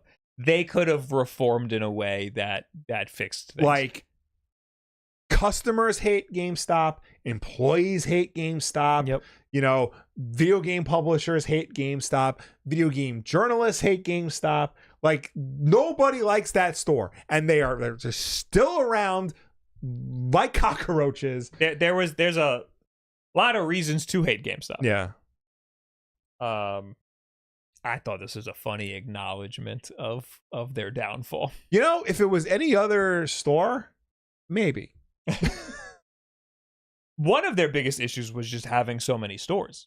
Yeah. It didn't make any sense. Yeah. Every mall on Long Island had 2 in it. Yeah. And 1 immediately out of it. Yeah. And then 1 down the road. Yeah. But still, that's crazy. Yeah. What other store can you think of that has 3 within walking distance of a mall? Starbucks. Okay. Well, that's...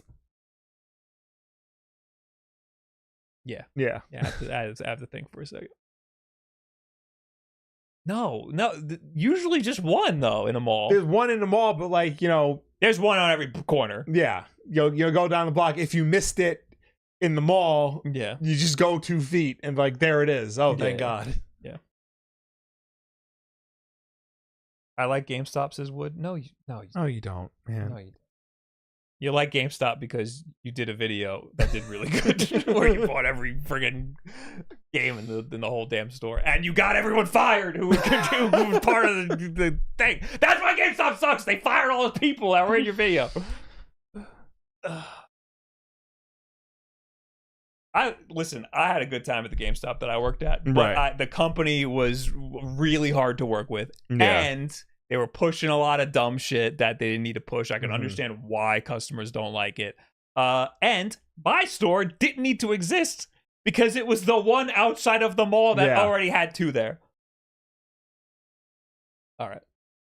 Hey, now we'll talk to you guys. Yes. Let's start with people who left comments on last week's WULFF DEN Podcast over on the YouTube channel, youtube.com/WULFF DEN Podcast. Oh boy, we got Fred over here dropping us comments. We got one from Charlie Fenn.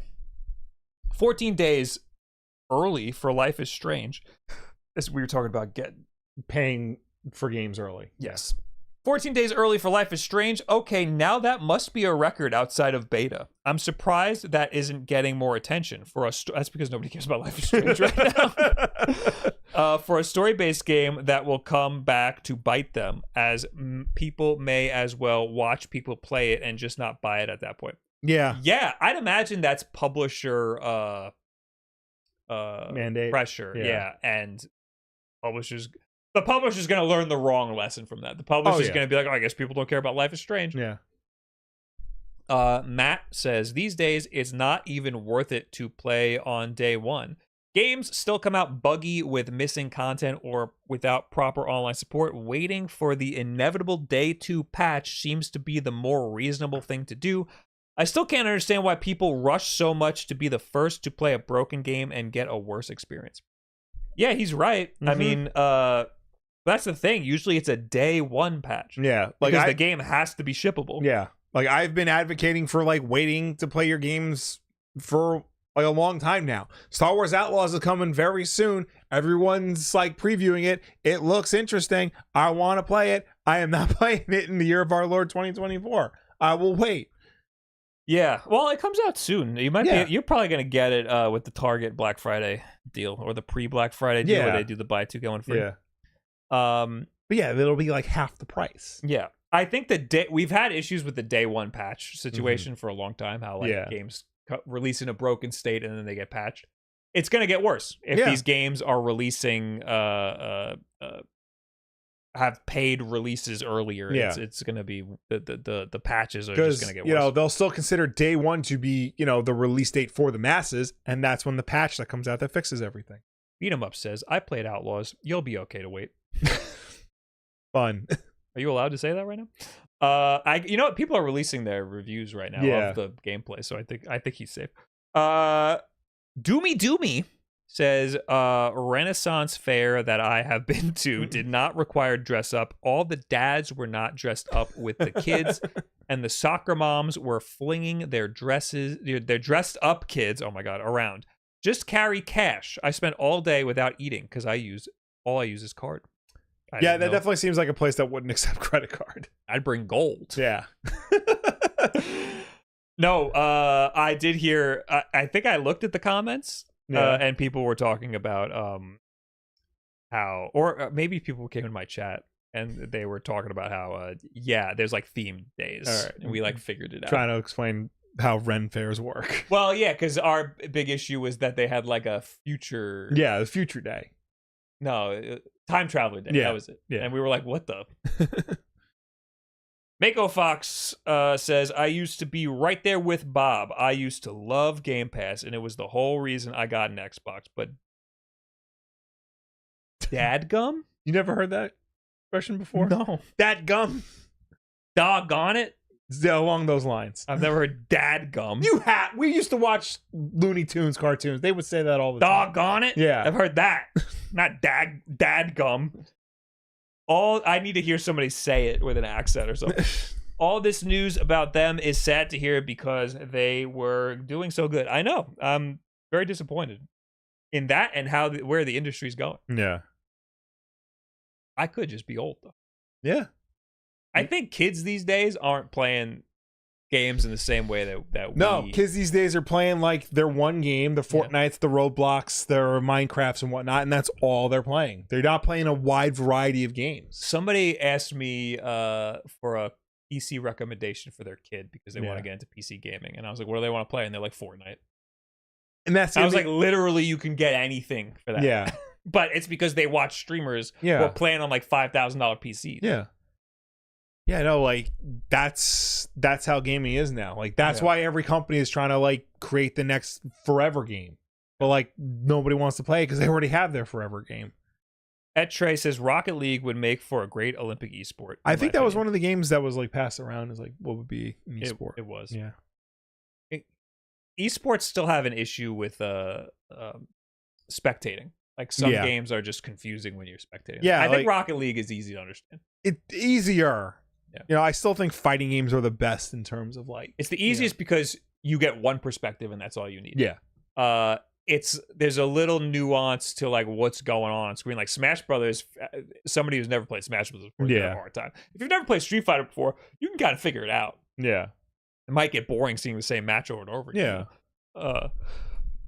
But a game like Valorant is very difficult to watch. And CSGO, they're difficult to watch because the perspective changes so much. Yeah. It would be amazing if you could just pick a guy and watch that guy. Yeah. You know? All right. Now we're in the chat. Yes. Sir Griffic says Mario speedrunning would be amazing. Speaking of which, I I'm doing those weekly Nintendo World Championship. Yeah. I tied for first place in the grabbing the morph ball, but look at you. So did everybody else. Like that was like a really easy one. Right. I thought I did good, but then I got the ranking and top 0.1% for the morph ball, top 2% in the loose change Mario one, which I thought I did good in, but 2% is not that great. Death Mountain Duel, I got 0.8%, and apparently Wood ranked higher than me, even though we got the same time. I'm fucking cheesed about that. Yeah.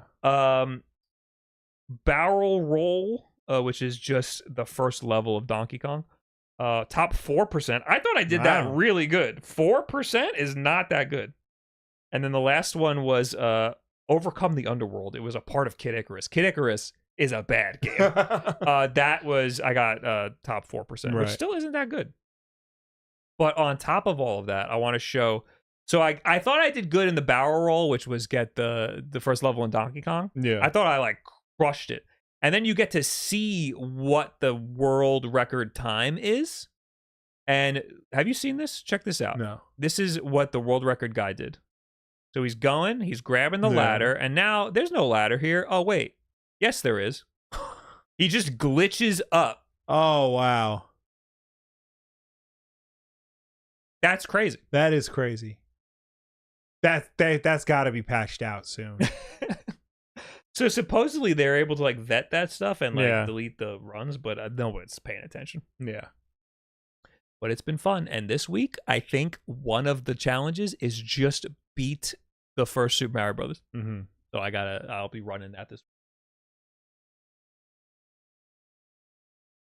week. Anyway.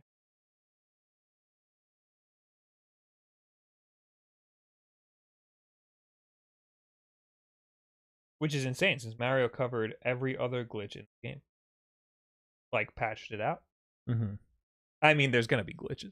I'm not opposed to glitches being used in speedruns like that. Yeah. It's just interesting because you're trying to get the best time and you think you have the optimal route and then someone else comes in. Yeah. But then, like, it, introduces all these problems. Like, did you legitimately beat the game because you used the glitch? Now there's like, speed running with glitches, speed running without glitches. Like, but you need that. Like, that's gonna have to happen in these. Every game's gonna have some sort of exploit that could, and sometimes the glitches are fun though. Mm-hmm. And sometimes it breaks the whole thing. I saw one that was I think it was Spider-Man for the Amiga. Yeah. The second you start the game, you can do some weird jump that just rolls the credits. And the guy submitted it as a speed run, and they rejected him because it ruins the speed. Yeah. It ruins the whole thing. Hey, Will, have you checked out the Blood Hunt run happening in Marvel right now? No, I realized that was happening too late. It's vampires. Everyone's vampire now. Oh. So I'm sure Blade's having a hell of a time. Like when everyone was a zombie, but now they're vampires. Yeah. Did you guys saw the tweet the Stardew Valley creator made about not charging DLC in his? I did see that he doesn't charge for DLC with Stardew Valley, the creator. Okay. Yeah. Good for him. Yeah. This game's a free DLC. Yeah. I mean, this is like, one of the more successful indie games created, and like he could have easily charged money for it, but no, that's good. There should be more. I mean, I understand why some games have paid DLC, and I understand why some games have free DLC updates, and all of them are valid. That's not true. Yeah. Sometimes they do it in a weird, shitty way, but I see the merits to both. Yeah.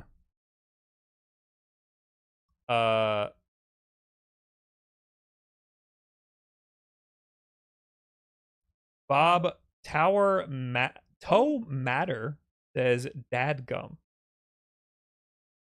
AKA my spirit. I don't know what the fuck you're talking about. Well, have you seen anything new lately? The Boys, The Acolyte, Deadpool, and Wolverine. I saw Deadpool and Wolverine. He did not see it. No. I have everything spoiled for me already, though. So thanks, Twitter. I didn't like it. Yeah, I'm hearing. It was okay. You know what?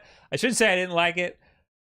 I liked it just as much as I liked Deadpool 2, which is, it was all right. I'm hearing a lot of like mixed things. So I'm going to try and see it this week. I am 4 episodes into The Acolyte, though, and I am actually enjoying it. It is good. Maybe I'll watch it. I think people have to like come around. Each episode gets a little bit better.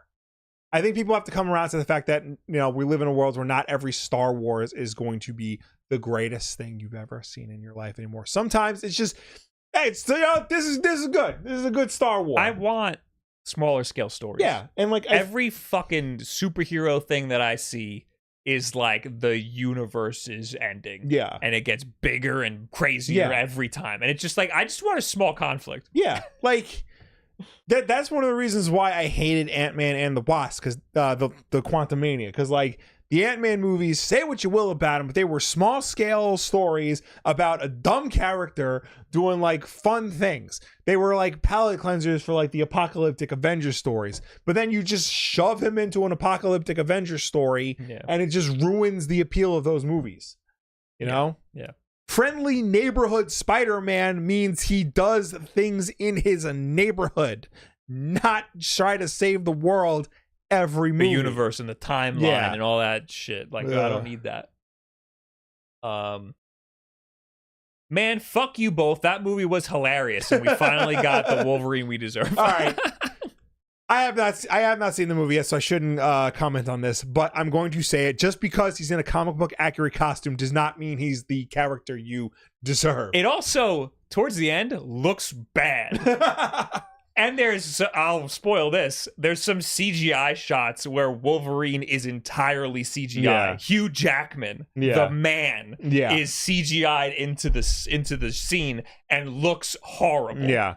I saw somewhere like I saw the clip where he puts the mask on and all the comments were like, the mask is CGI, and I almost punched my screen. I don't care that the mask is CGI because there's good utilization of that. Like Spider-Man's, when Spider-Man puts his mask on in all of the movies, it's CGI because there's a weird like the way it stretches. The way it stretches is weird, so they do like a weird cut or whatever, and it looks great though when they do it, right? But in this movie it looked fucking stupid. I'll follow up with you, Will, after you have seen it. Then I'm gonna try and see it this week. I feel like you'll think it's fun. I hope so. I don't know. I'm hearing a lot of people compare it to The Flash, and I fucking hate The Flash. So I don't know if you'll hate it. I think you'll think it's fun. I don't think you'll hate it as much as you hated The Flash. Okay. Let's talk about this though. Somebody brought up Robert Downey Jr. as Doomsday. Remember that? As Dr. Doom. Oh, I'm sorry. Doomsday is a different character from another company. He said Doomsday, so I'm going to blame him. They changed the name of Avengers, the Kang Dynasty, for reasons. It's now Avengers Doomsday, and at San Diego Comic-Con, they revealed that Robert Downey Jr. is playing Dr. Doom. No, sir. I don't like it. Yeah, it's very weird. It's very weird. It's very bizarre. Like, why are you going to introduce a multiverse version of Dr. Doom before you introduce the real Dr. Doom? Well, we still don't know what it is. Well, he's going to show up in the end credits of Fantastic Four. They've already like spoiled that, and they've already confirmed that Fantastic Four, it takes place in the 60s, but not in the same timeline of the main Marvel Cinematic Universe. It's in another dimension. So annoying. It's like a retro future 60s. They're really, I feel like the timeline shit is used as like an easy way out. See, yeah, it's used as an easy way out, but it's also used as like cheap nostalgia bait. Yeah. Like they recently did, this is DC and it's the direct-to-video animated movies, but they did Crisis on Infinite Earth. And Crisis on Infinite Earth, when that story came out, that was made to fix 40 years worth of convoluted DC storytelling to try and streamline it. It was not, as the animated movie has done, it was not an excuse to have cameos and references from other different animated universes. Same thing with the Crisis on Infinite Earth TV show that the CW shows did. So, like, they're using the multiverse now as an excuse for, like, cheap nostalgia plugs. That's what Spider-Man No Way Home was. That's what The Flash was. That's what, this Robert Downey Jr. as Dr. Doom is screaming to me. And anybody out there who's like saying like, oh, but there's a comic that does it. It's one comic that was like nobody gave a shit about until now. And it's not Infamous Iron Man. That's a different story. That's when Dr. Doom decided to be Iron Man because Tony Stark was off being an asshole. I just think it's a lot harder to make a good story that's cohesive and builds on everything that happened before it. Yeah. Without doing all this weird time shit. Like the time shit is just like, oh, we got it. We'll just do it. We'll just add another timeline. Yeah. It's I think the problem is like Marvel made everybody like used to the idea that like, Robert Downey Jr. is Iron Man. Chris Evans is Captain America. Like they standardize like these actors are these characters. And the problem is these characters are bigger than the actors. Like if you want to do more Captain America movies, you need to recast. Yeah. You can't just like be beholden to this one version of the character forever. I really think after Endgame they should have just started over. Yeah. The whole thing. Yeah. I mean like you can reference what happened in the other movies, but like you need like that's what comic books do. Yeah. They reference what happened in the past. Like Spider-Man still references stuff that happens in the 60s, but Spider-Man takes place in the modern day. So they just find ways to lampshade it. That's what the movies should do, but they're not doing that. Everyone's aging in real time. Yeah.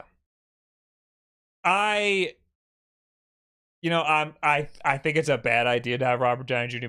be Dr. Doom, but it makes me interested to see it. So it's working. Yeah. And I haven't wanted to see a Marvel movie in a long time. That's the problem. Like, I'm going to have to see it. Yeah. Like, I wanted to see Fantastic Four, and I'm still going to see Fantastic Four. Fantastic Four comes out within a week of Superman. And I'm just going to say this right now. I am seeing Superman, like, on release day. I'm more interested in seeing Superman. I'm going to wait to see. I'm going to wait and see what the temperature is on Fantastic Four before I go see that.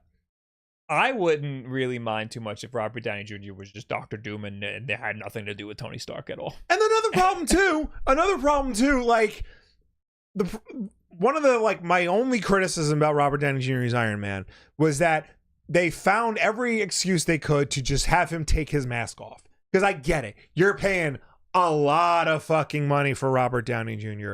You want to show that face on screen. I understand. Dr. Doom is a character who is wearing his mask 99% of the time by choice. He chooses to wear that mask. Well, that's why I think it might work if he's just the voice. If he's just the voice, you're not paying. I mean, maybe you are paying all that. That's money. What I'm saying. Like they would have to. They could pay him less if it's just the voice. They are paying him a lot of money. Peter David, who was like one of the lead writer on the Hulk comics for like a decade, has to use a GoFundMe for his medical bills right now. But Robert Downey Jr. gets a private plane, detailed security, north of $80 million paycheck to play Dr. Doom. Yeah. But if he just donated that money, there wouldn't be a need for an Iron Man. Hey, that's a good point. Yeah. There was a tweet that I'm trying to find now that references all of this. And of course, I'm not going to find it.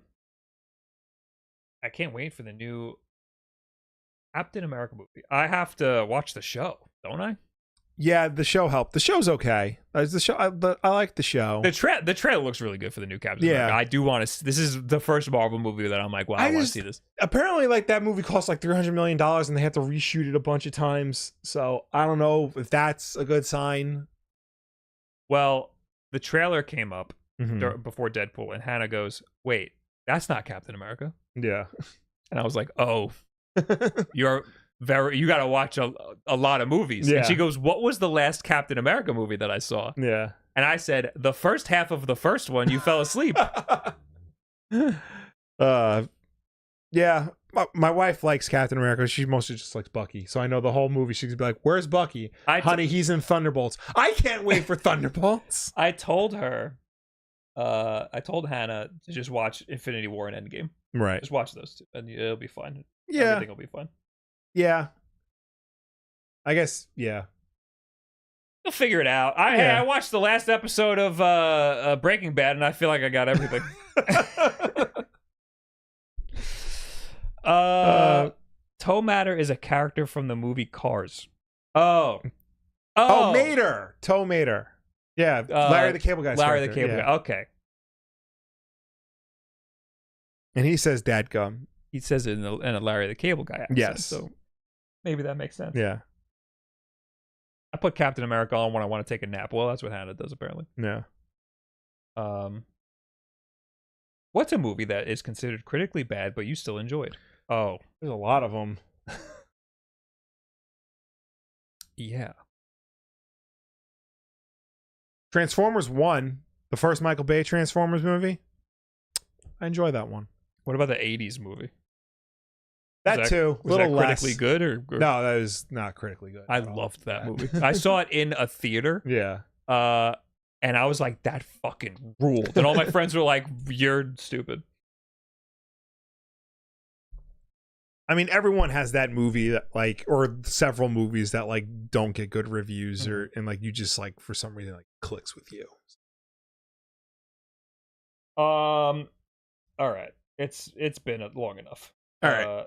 Thanks for hanging out, everybody. Thank you for tuning in. Thank you for watching us. Thank you for chatting with us. As always, the WULFF DEN Podcast is every Tuesday night at 8 p.m. Eastern, right here on twitch.tv/WULFDEN or youtube.com/WULFF DEN Podcast. If you can't make the show for any reason at all, we always put it up as an archive version over on youtube.com/WULFF DEN Podcast. So you can go and check us out over there on demand whenever you want. But if you prefer to listen to us rather than watch us, you can do that as well. We're also an audio podcast on any and every podcast service, be it Apple Podcasts, Spotify, YouTube Podcasts, Audible.com even. But no matter where you get the show from, folks, please be sure to subscribe, rate, and review us, because that helps us with placement on all of those respective platforms. All right. We got notifications still from show with the 7 months. Hey, Wolf Bros. Hope you guys are having a good day. Thank you very much. Have a great day.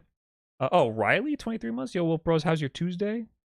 You guys see... Oh, yeah. I read that already, right? The Astrobot controller? Yeah. Edward Bova, thanks for the 16 months. And Anthony Millet, thanks for the 100 bits. I'm not even going to read what you said. What else did I want to say? We are part of a new beta program with YouTube. Ooh. I forgot to mention this or even talk about it.